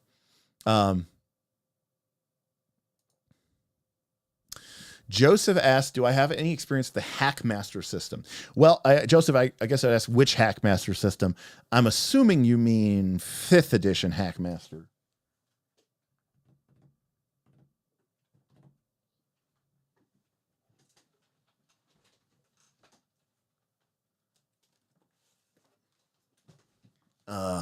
This one. I don't know that. I'm trying to remember how much world building material there is in here. Here's the thing. I own it. I can honestly say that I've never really played Hackmaster seriously, Joseph, so I can't actually answer that question. But I mean, if it is, it's always worth taking a look. These are kind of expensive books though, but Frostjack, how does the Book of Challenges fit into this conversation? Book of Challenges is a fantastic book. On my shelf somewhere back there. Not that long. Less traps, more just like little fun challenge play. I think Book of Challenges is a lot of fun. Great for a dungeon campaign. Honestly, it's part of the reason I love dungeons. Outside of the fun, exploration and how the game works really well inside of a dungeon because that's the way it was designed to work. I like dungeons because they let me use stuff like spinning rooms that, the edges of the room catch on fire and then the center of the room starts to increase in speed and velocity, and slowly but surely the tables and chairs that are in the room that are made of stone start sinking into the floor until the centripetal force flings you off of the center disc into the burning flames. And I don't know how the solution to that is, but that's what we're gonna have to deal with, Shadra says all the Legends and Layers books are $5 each on DriveThruRPG. Are any others worth looking at? I'd have to go through that list. Because some of them are very much like a 3rd edition book. Dungeon Craft is probably okay.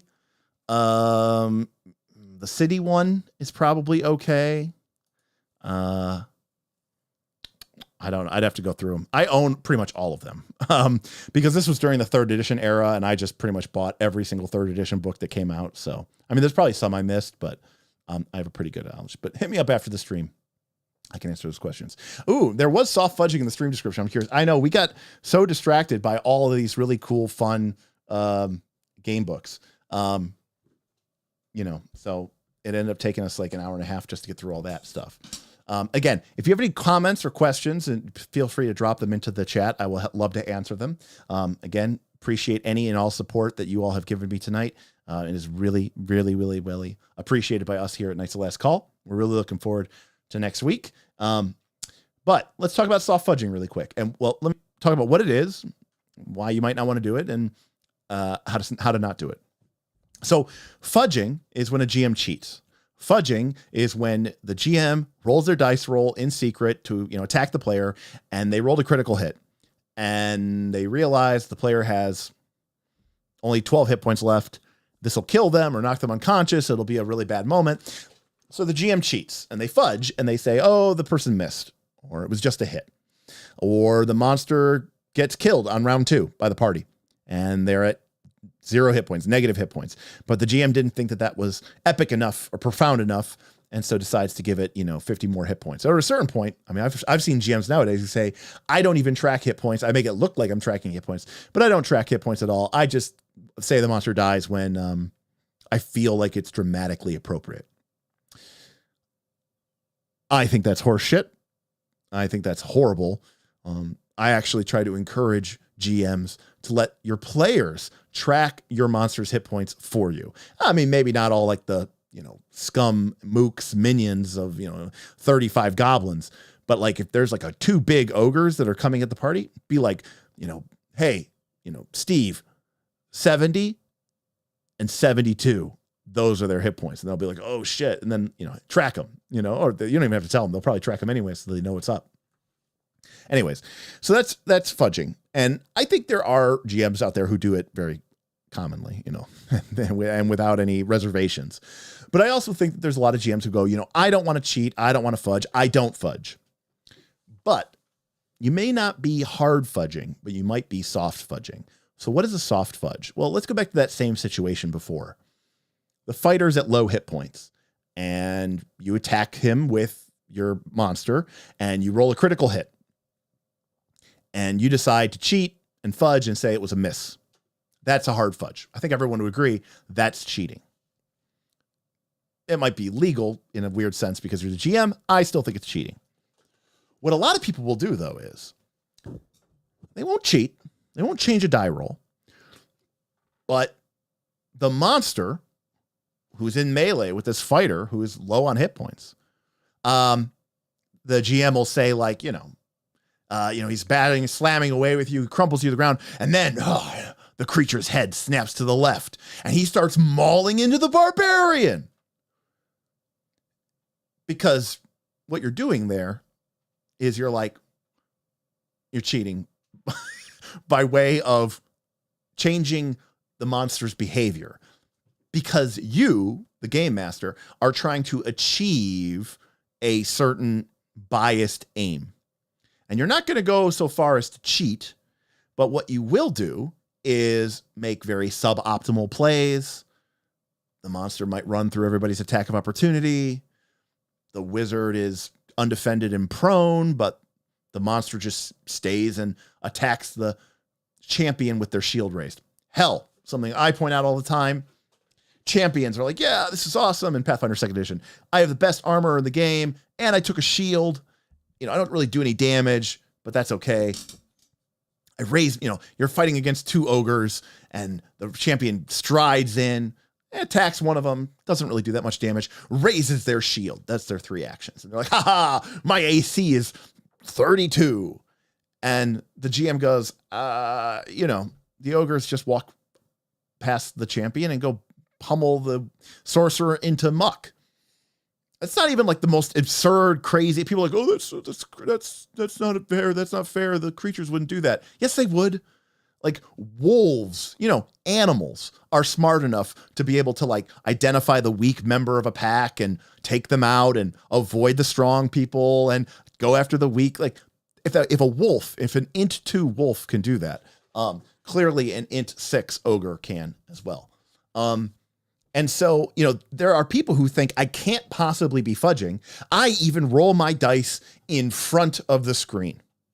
And that would seem to absolve you of all possible opportunities to fudge. But you can still fudge. And it's called soft fudging. And it's where you as a GM play suboptimally, or you do things that are designed to sort of let the players sort of get a win or avoid a loss. Because again, you're trying to create you're trying to create an outcome. Now you're playing a random game where the players, not you, GM, get the fuck out of it. You don't get to make decisions. That's not your job. Your job is to react. Your job is to be there to to explore the world. You're not the protagonist. The players are the protagonist. The people's whose decisions should make or break the game are the players' decisions, not yours. So stop doing it. That's, I mean, the long and short of it is, when you're soft-footed, when you're soft fudging. Gonna go boxing. All right, Tayo. You know what? I've been getting, over the last couple of years, I've been getting more into boxing. And I not that I don't think I would ever go do it at this age, but I never really got into blood sports, but boxing is pretty cool. Anyways, have a good night. Sorry, there was a lot of, I saw that and then it interrupted me in mid rant, but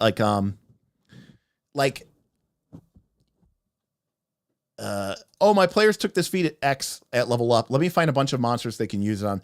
Doesn't seem like a soft fudge, but it is. Absolutely it is. It's the same thing, by the way. It's like, if you know that your party, I mean, in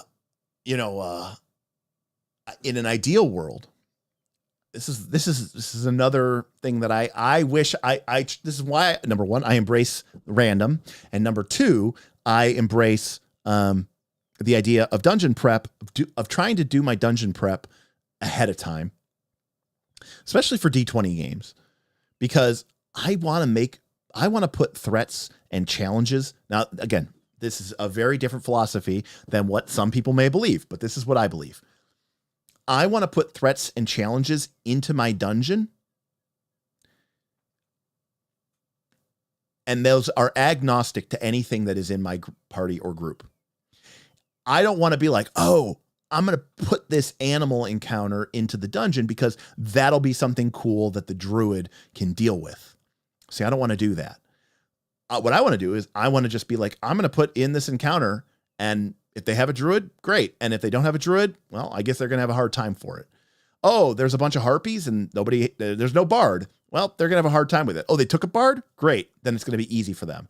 I want them, again, I'm quoting Dungeon World here, but, I'll bring it up specifically. But Dungeon World, one of the Dungeon World GM moves that you can do is show them a downside to their class, race, or equipment. And, I think that in D20 based games, it can be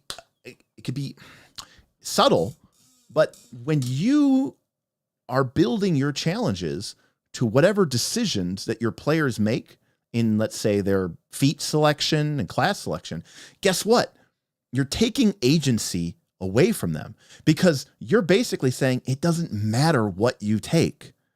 I am going to change the threats that you face so that they are always an appropriate challenge to you. The fact that you picked up, now some players and GMs might actually be like, that sounds cool to me. But because they're like, oh, you took the cleric feat that lets your turn undead do damage to devils or evil extraplanar creatures. Not just undead, but devils and demons too. Oh, cool. I better start putting devils and demons into my campaign world so that the cleric feels cool and feels like they're getting something out of that. I hate that style of play. I hate that style of play so much. What I prefer to do is I prefer to be like, hey, there's this really cool dungeon. Hell broke free, millennia ago, and the place is swarming with devils and diabolic forces. The power of the portal means that they can't, invade the material world. But if you want the ancient treasures that are located inside that dungeon, you're gonna have to go deal with a bunch of devils. Then, there's another dungeon. They don't have to go to that dungeon. They could leave town. They could go to, Riverford, and they could go explore the market in Riverford, or they could go up into the Crystal Mist Mountains and try to find the ancient dwarven stronghold. But if they want to go deal with the ancient ruined abbey that is infested with devils, cool. And then when the cleric levels up, they go, dudes, I'm going to, the cleric, the paladin goes, the champion goes, I'm going to take Smite Fiend. I know that smite spells suck, but if I know that I'm going to be fighting extraplanar evil undead or extraplanar evil fiends all the time, this is a great feat. And then the cleric goes, yeah, I was going to take I don't know, some archetype or something, but I'm going to take the feat that lets my turn undead also do damage to fiends, because we want to build our characters to go deal and interact with the world.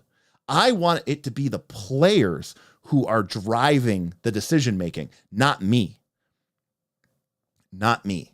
And so I think that is a far more I think it's just a much better play style, and I think that is far preferable. So to answer your question, is it not a good idea to reward the player that built a hyper tanky character by letting them have their heroic 1v1 holding off the striker boss? No, I kind of think not, because then the player didn't earn it, Joseph. You just gave it to them. It wasn't something the player earned. It was something you gave them. And I don't want to give anything to my players. I want them to feel legitimately like they earned it. Now, there are ways to play and ways to build your character where having a really strong tanky character can be really, really useful and powerful and strong to the group. But I'm not going to, give it to them on a silver platter. They have to work for it. They have to earn it. And I'm okay with that. I think that makes the victory that much sweeter. Pumpkin says, this is why Pathfinder 2nd edition needs a mark mechanic like 4th edition. There's not much stopping enemies going straight for the squishy casters. It is true. And Isaiah says the same thing, as we've kind of talked about before on this channel, long time ago in the very beginning of the channel when we did our combat and tactics on athletics, and a lot of other people have made videos since then talking about this same concept.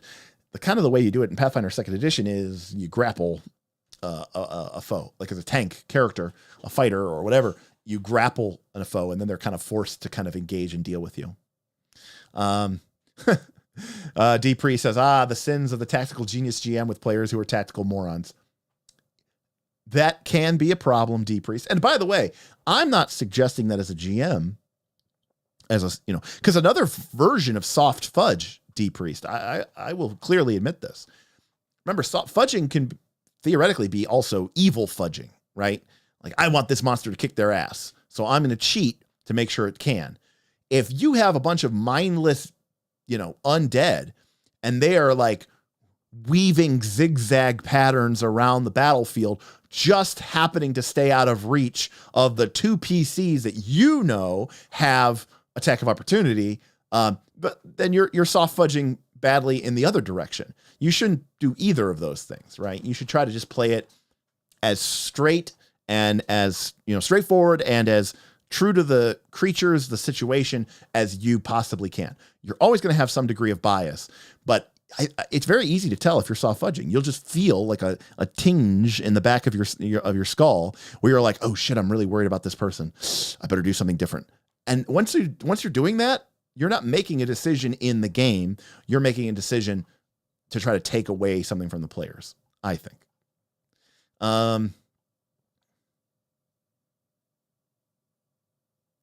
Frostjack, I agree. Yeah, I definitely agree. Yeah,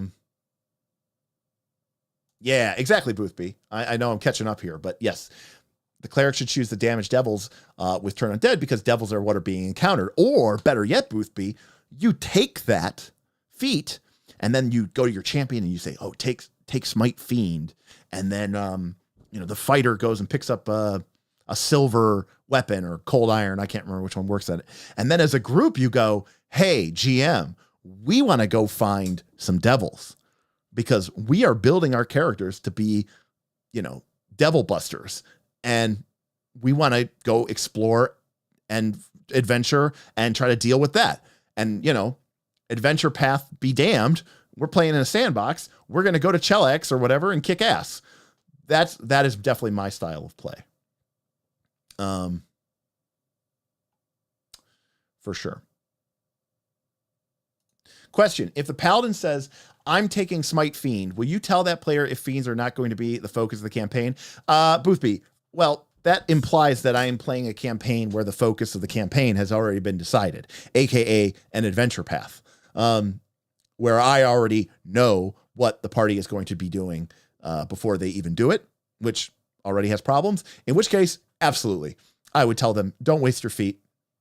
Be a good champion and archetype into something else.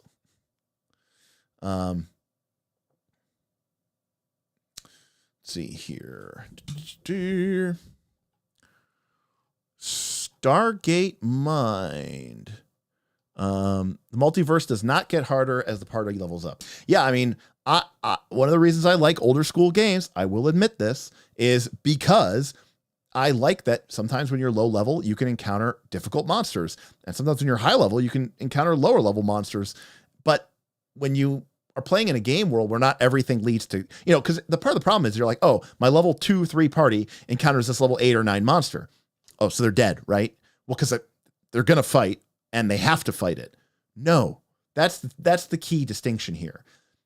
If you make your game not necessarily about combat, but about exploration or about getting treasure or discovery, then when you encounter a creature, fighting it isn't something that you even have to do. And furthermore, if you have a game system or maybe something you yourself put in place, even in a game like Pathfinder 2 or 4th edition, which doesn't officially have these, and you could say, yeah, you know what? This giant doesn't want to kill you. Like he wouldn't help you out. He wouldn't help you change your tire if you had a flat, but that doesn't necessarily mean that every time you encounter him, he's going to immediately be like, nope, my sole purpose, and I will die for this, by the way. I am willing to put my life on the line, is to kill you, PC, because that is something I am willing to lay my life down. You, a party member a PC who I've never seen before in my entire life, you just walked in to my cave, and now I am willing to sacrifice my life for the great cause of killing you. It doesn't even make any sort of sense, right? If anything, they should be annoyed. They should maybe try to shake you down for some money or ask you what's up. And then they might mess around with you, bully you a little bit. But like, why would they risk death over something they just don't even care about? And so that means that you can have a level 2 party encounter a stone giant or a hill giant and not have it be this auto fatal mechanic. So I really agree with you, Stargate. So, yep, exactly.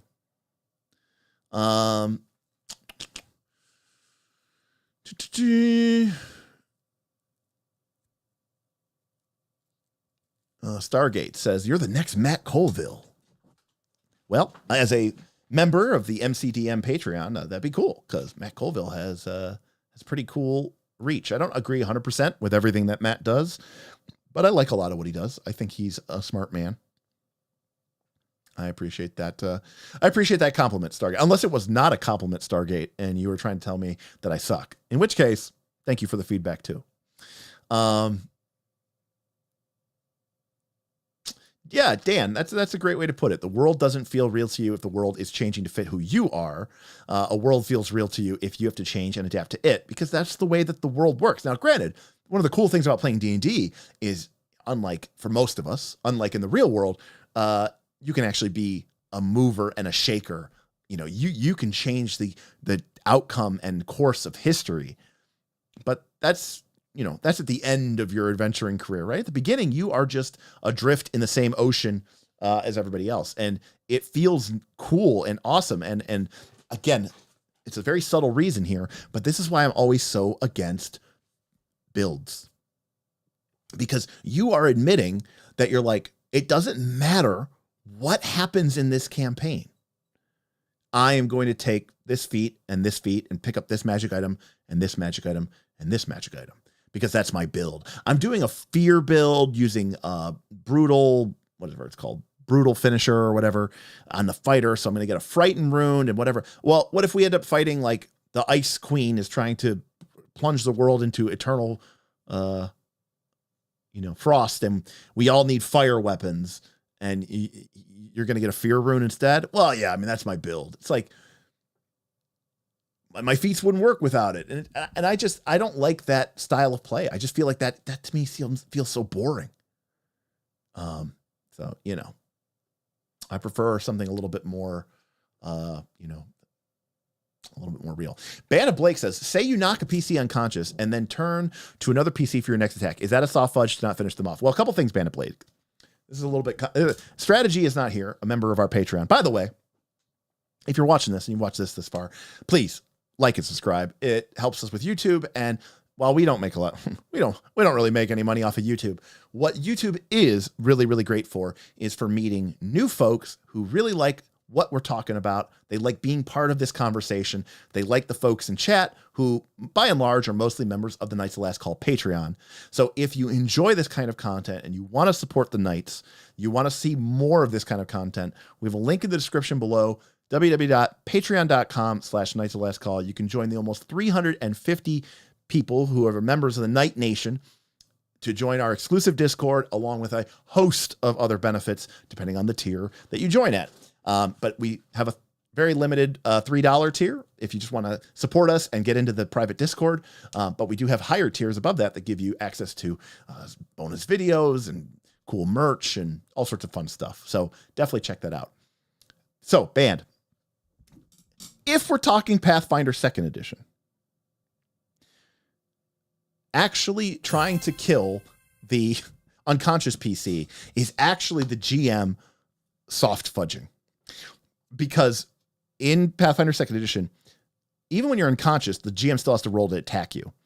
And hit points don't matter. And if that character has a hero point, then even if the monster wastes its whole turn attacking you, let's say from dying 1 to dying 2, then to dying 3. Okay, so that was its entire turn. But it didn't actually accomplish anything. You were already down. You already weren't going to have your 3 actions. And if somebody heals you, you're going to be back up to full hit points, whether you're dying 3 or dying 1 or dying 2. So in reality, when the GM focuses their attacks on an unconscious player in Pathfinder 2nd Edition, they're actually helping the party out. So all that being said, in a fight to the death where combat rounds are 6 seconds long, I think that most foes, whether they're unintelligent or intelligent, would not take the 12 to 18 seconds that it will reasonably take you to finish off a dying character in Pathfinder 2nd Edition, because you're still going to get multiple attack penalty. There is no coup de grace action. And it's the people who are going to kill you are the people who are up.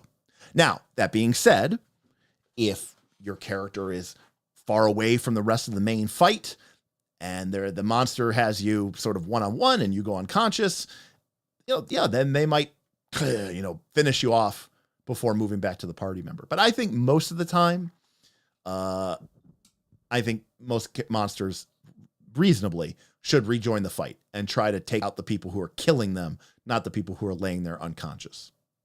So that would be sort of where I would go with that. Mark, it can be very tempting to use Divine Intervention, but when is it appropriate best time to play that card without feeling like you just Deus Ex Machina'd your game? Boy, Mark, I would argue that I would never really use Divine Intervention, ever. I just don't think there's a good opportunity for it. I know there's some basic, there's some OSR games where like a cleric has a very small percentage chance to cry out for Divine Intervention. And, that's, that would probably be about the limit of what I would do. If someone really wanted to use Divine Intervention, I might say, okay, once a campaign, you can cry out for your god to help you, and your percent chance is equal to your level, and plus or minus a bonus equal to your piety, and you can only use it once a campaign, and you can decide your moment. I don't know, like that. I would never want to step in and do Divine Intervention, because it would feel like Deus Ex Machina, and I would never want to do. I would rather every single member of my party die than me give them a fake victory.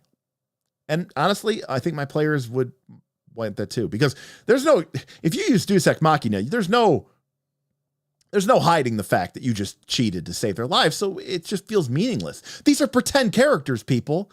They're not real. They don't actually exist. It's okay. They don't need to win every time. They don't need to die, or they don't need to live. They can die. And so, I mean, don't get me wrong. I do have problems with death in a game, but that's not to say that I would cheat to prevent people from dying. I would just change the rules of death in my game, or use a different system where the outcome of any combat that goes badly is everyone's dead and TPK'd. We have to restart the campaign and everyone has to make new characters. Maybe that's a problem with the game system, not necessarily a problem with you fudging or not. I'd argue it's okay for GMs to play tactically and metagame if the players know that's your style. After all, players metagame in combat all the time. They sure do, unfortunate pumpkin. They sure do. But when the GM does it, it's, you're metagaming. It's like, you all just spent 15 minutes doing this massive strategic co-op plan in the middle of a combat, and you're setting up this quad flank with the expectation that he's going to go next and then delay perfectly in sync. You guys are like a synchronized swimming team over here. But yes, it does come back to expectation management as usual, Ben. Damn it, Ben is correct. Ben is right. So, ooh, Desert Rat Gamer, John E. Law, Boomer TV. What a name. I was the last PC standing, and somehow I beat the baddie. The DM fudged to let us win. Honestly, it felt empty. Dungeons and Dragons. Satan's game. Yeah, I mean, that is exactly the point. I think that, I'm not trying to say that some people are stupid. Maybe some people don't know that what just happened. But I think if you're any sort of person who's remotely interested in the game, you're paying attention, you understand how the game flows, you're going to know that the GM cheated. You're going to know that the DM fudged, and it's just going to make it a empty experience for you. And, you know, my players, I've been playing this game for over 30 years, in some cases with, you know, people like Aaron, you know, Smith, the whole time. And yeah, we get together and we tell stories of amazing triumphs, but we also get to get together and tell the stories of heroic, epic last stands where everybody died to a man, you know, very much our own Battle of Thermopylae. Because at the end of the day, it doesn't matter whether your characters live or die. What matters is, did you create an experience, a moment, a memory, a feeling for your group? Because that will long outlive the campaign, the character, the campaign, the fucking system or edition. You may not even remember the rules to, you know, 2nd edition D&D or 3rd edition D&D, but you can recount with advantages. You know, I'm trying to remember, it's the St. Crispin's Day speech, but he'll remember with advantages the feats he did that day. Flowing freshly in their cup, remember it. I'm sorry, I'm butchering St. Crispin's Day speech. Gosh, someone's going to come in here and speech. All right, I got to get this because, you know, I butchered it. And here we go. Rather proclaim it throughout my host that he would have no stomach to this fight. Let him depart. His passport shall be made and crowns for convoy put into his purse. We would not die in that man's company that fears his fellowship to die with us.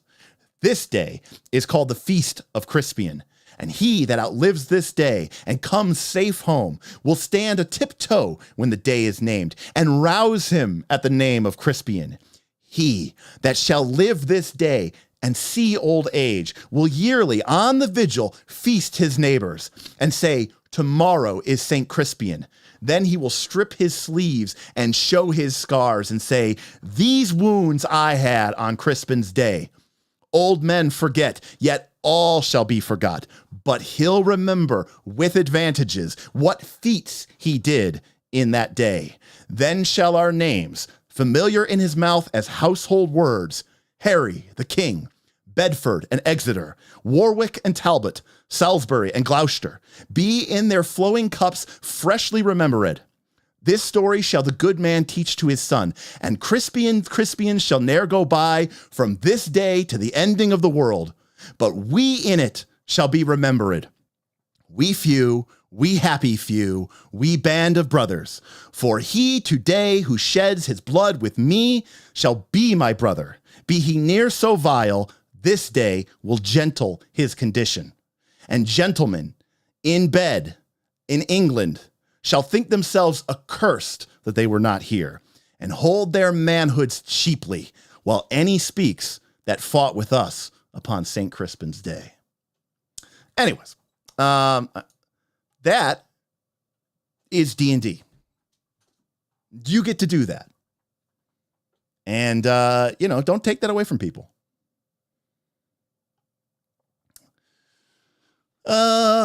Whoopelstein, thank you. I missed the super chat while I was reading Shakespeare. Thanks for all the great advice. Looking forward to catching up on the stream later. $20. Thank you, Whoopelstein. Showing his support. Whoopelstein, the legend. Ben, the exalted. Everybody, our big tippers around here. You guys are amazing. You guys are awesome. I love it. Love it. Thank you, Whoopelstein. Really appreciate you, man. I wonder how much of a GM fudging for players is being conflict averse. It is a lot of it is being conflict averse, D-Priest. You know, but part of being a GM, you know, GMing is it is easy, but it is hard. You know, a minute to learn, a lifetime to master. I think part of the advantage of being a GM is learning how to do conflict management. You know, people don't want to upset people. Okay. But that's real life. Like if you can't tell your players that, you know, the dumb choice they made got them killed, how are you going to tell an employee they didn't get a raise this year? How are you going to tell some of your team members that you have to let them go? How are you going to make the, you know, tough call about, you know, X, Y, or Z? You know, if you can't do it in a game, how are you going to do it in real life? I mean, in a game where nothing matters and where the points are made up and the score doesn't matter. So I think people should embrace maturity and try to move on with it. I get it. I mean, there are definitely social aversions to it, but being the GM is in being in a position of judgment and power, and you have to, and you owe it to the players to be, you know, truthful to that.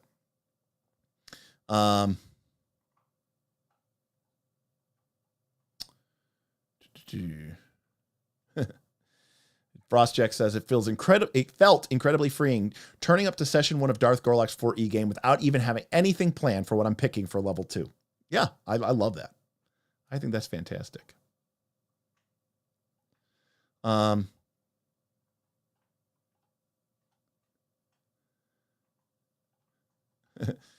Yeah. Got it. All right. First edition had the rules for divine intervention. All right, sweet. Shadrum coming in here discussing the TPKO. Joseph says, you're the first Patreon I've ever joined. Just signed up. Thank you for the content. I am strong. Thank you, Joseph. I appreciate your vote of confidence.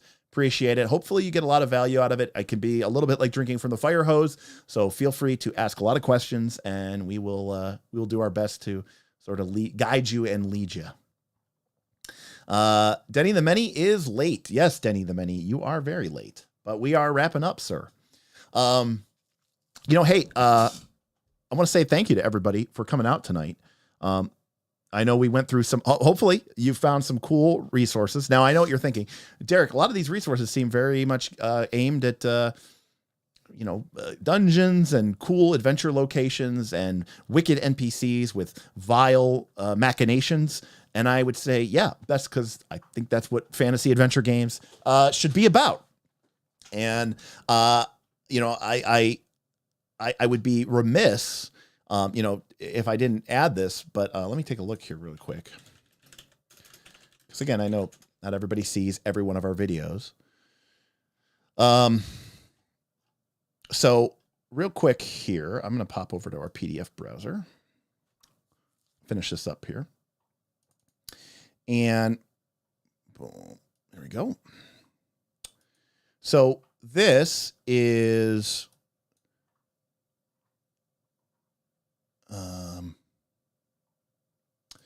the Dungeon World wiki. And this is talking about campaign and adventure fronts. And very briefly, all a front is a front is simply a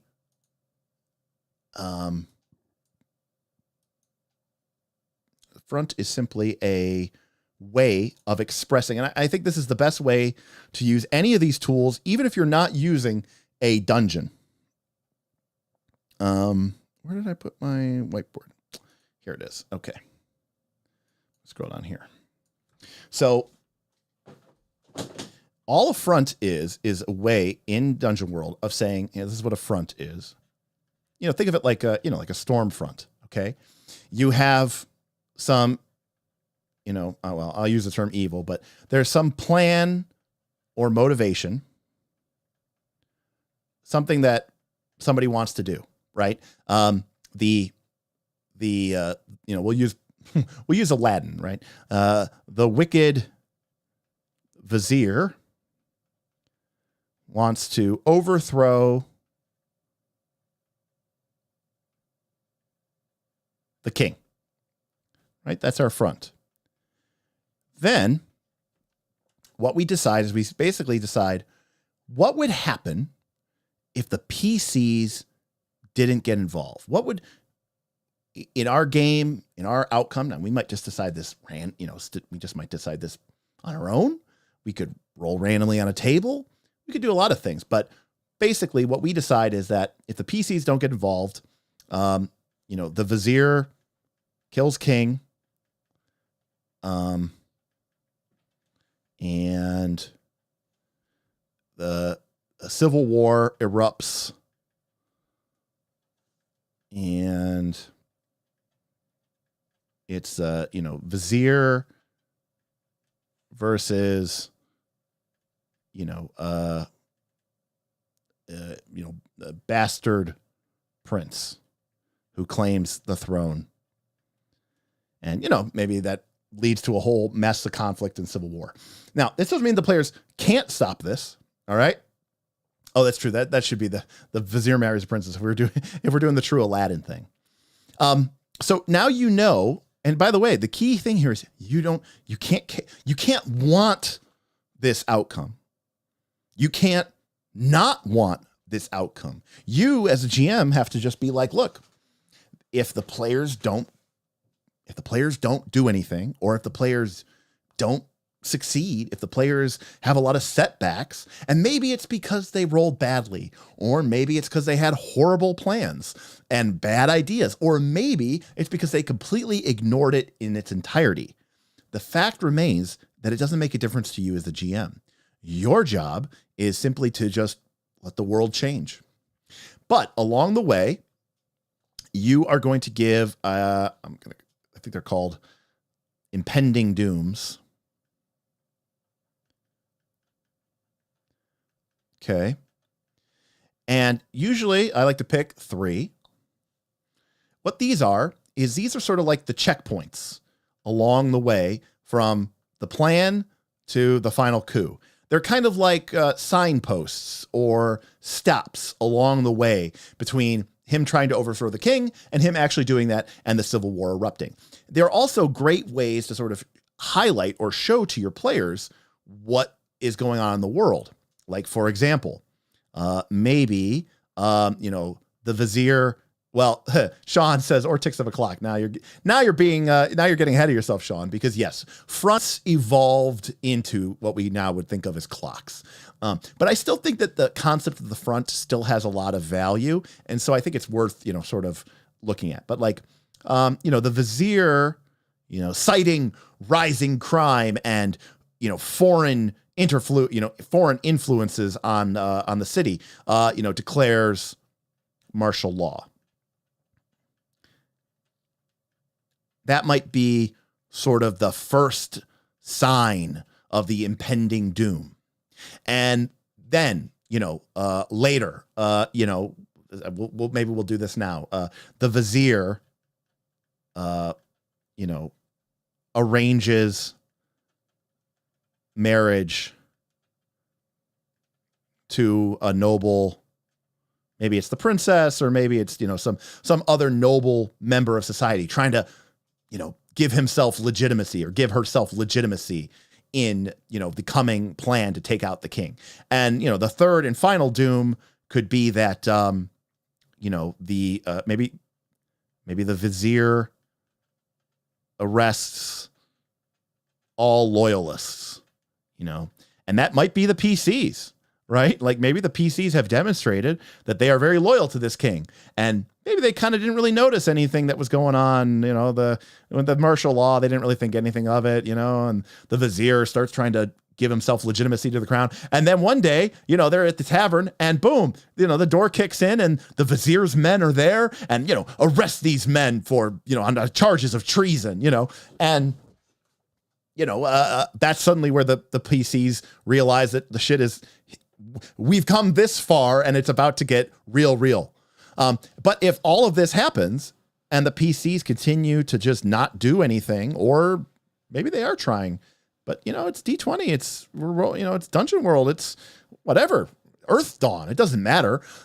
They could fail, and we're okay with that because we know what's going to happen. The campaign's not going to end. Not everybody's going to have to go home. No, if the party fails to do any of this, this happens.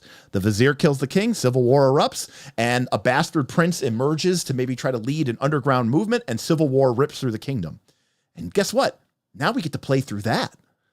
And who the hell knows where that's going to lead? It's going to lead to a place where none of us, not the GM, not the players, ever expected us to get. All of these things that I've shown you tonight, all of these tables, things like the Game Master emulator, things like the Tome of Adventure Design, are really just designed to sort of get you to this point. And I'm not even trying to be like facetious about this.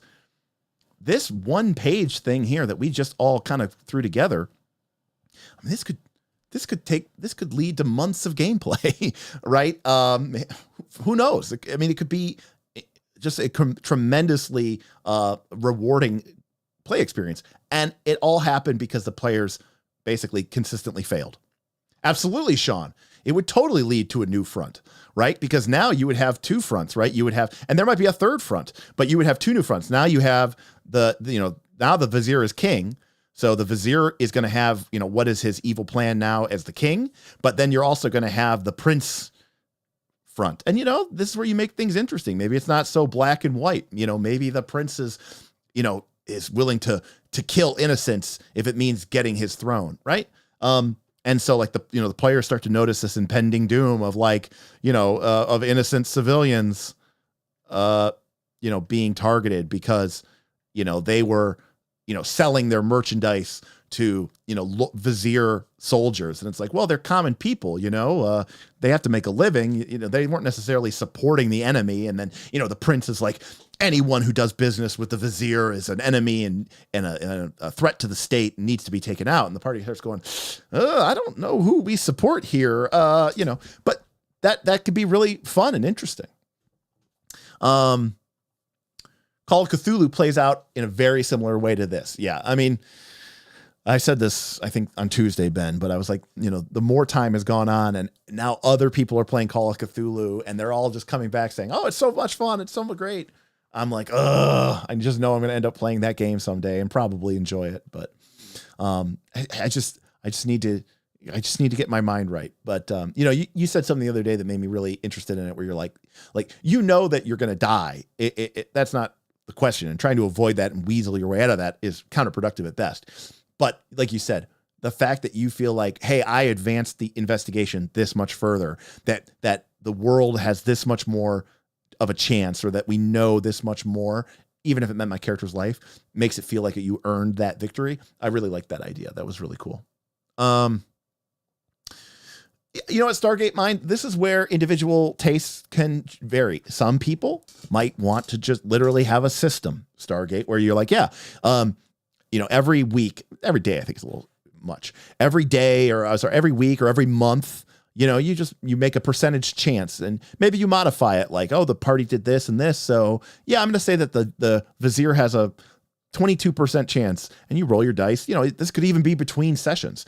You know what you could even also do, if you really trust your players, you could let your players know all this and the players know, but the PCs don't. Now, obviously that's kind of like advanced RPG 300 level. Because when you let your PCs input some of their own information into this, then it becomes that much more of a thrilling and exciting story. Ben thought this was a great example of failing forward. And again, I think that's how you solve this issue. Modern day D20 games do not fail forward really well, which is why they have so many mechanics in place to prevent you from ever failing. And that means it's just not interesting. And, Isaiah is really highlighting something here. This is one front, but there might be 2 or 3 other fronts, the Orc King could be massing troops in the hills and the mountains to the east, right? There could be there could be a sweeping religious fervor that is sweeping through the land, right? There could be all sorts of things going on there, AKA, cult of Asmodeus. All of these things might be going on at the same time. The players can't be everywhere. They can't do anything. They can't do everything. They can't do everything. So they can only do some things.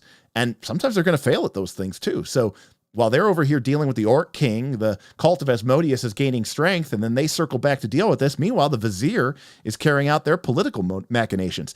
And the players are going to feel like, man, we need allies. We need armies and henchmen and guilds, and then suddenly your game just evolves into so much more than what it has become these days. Casey says, I tried the no good options when the party was decided between two factions. They noped out so fast and begged me for a clear good and bad because they were too stressed. I mean, I guess that is a problem. That could be a thing. I don't really have great advice for that, Casey. I mean, look, I kick-ass, mature, well-adjusted players, Kaz, Smith, Tim, we were playing a game of Scum and Villainy, and they noped out because they said, not because it was between good and bad, but because the game, the building clocks and the tension was like too much for them. They were like, oh, we're just too stressed out to play. And I said, oh, you mean like your characters have too much stress, which is a mechanic in Blades in the Dark. This was actually Scum and Villainy. And I was like, they were like, no. Like me, Chonka tipped $3. I'm too stressed Had out. to leave the stream cause my headphones were fucked. We'll catch the VOD later. Seems like lots of good advice here. Thank you for the tip, Jonka. Hopefully you can get that cleared up. And I look forward to what you think from watching the VOD. So let us know. And if you have any thoughts, comments, or questions, be sure to drop them my way. So a notable lack of Bob. Bob, I don't think was playing with us at that time. But yeah, anyways, they were just so stressed out because the campaign was so, there was so much intrigue and there was so much double dealing and there was so much they're like, we just kind of wanted to be Star Wars space heroes, blow up the Death Star. And you gave us this like Dune-esque political intrigue battle. And we're like, it's just too much for us. Because at the end of the day, Isaiah, you're right. Some people just want to stomp the bad guys and be the clear heroes. That's simple and that's okay. And I 10 trillion% agree. The last 5e campaign I ran was called Dungeon Time Extreme. And it was a 5th edition hack of a game that was very like super rules light. I didn't use proficiencies or skills or anything like that. Super, super quick. No maps. It was all theater of the mind with some like old school kind of mechanics thrown in. And it was just about kind of kicking ass and taking names and working your way through the dungeon and being extreme. And it was fun and it was relaxing. And we only played it for like a few months, but sometimes that is more than okay. In fact, it's even a good idea. So yeah, I think that's fantastic. Yeah. Good old DTX. Lance Quagmire was a part of that Dungeon Time Extreme game. All right, everybody. Again, thank you so much for joining. Thank you for your tips, your support. It means a lot to me. Big shout out to all of our members of the YouTube channel supporting the adventure, rocking your loyalty badges. Really, really appreciate it. To our patrons, my ever eternal gratitude and thanks. And to our legend and exalted tier members, especially, I want to give a definite heartfelt thank you for your incredible support that you've given to us. As for everybody else, thanks for hanging out with me tonight. Hopefully we catch you next time. Looks like next week streams are already locked in. Tuesday is going to be session 0 of our Root RPG up at the studio with Bob, Aaron, Nick, and Dirt. We're going to be making characters. We're going to be making the map of the woodland. We're going to be building up histories, and we're going to sort of set the tone for the whole campaign. And we're hoping to have you, chat, be participating as well. And then Thursday, we're going to be talking about Forbidden Lands, the Year Zero engine game by Free League, and hopefully with a guest. So look forward to it. And I think we're getting Rage of Elements this week. So once I get it, I might, if it might be a Monday, I might do a stream Monday just to cover Rage of Elements, or at least just cover the Kineticist. And of course, we're going to go through every single feat. So I just have to make sure as soon as we get it, we'll do it. Unless it's Tuesday, in which case I won't do it Tuesday because we're playing Root, and I'll do it Wednesday. All right, everybody. Thanks so much for hanging out with me tonight, and I look forward to seeing you on the Discord or next week when we are back to play Root and Forbidden Lands. And we'll see you next time on Knights of Last Call. Peace.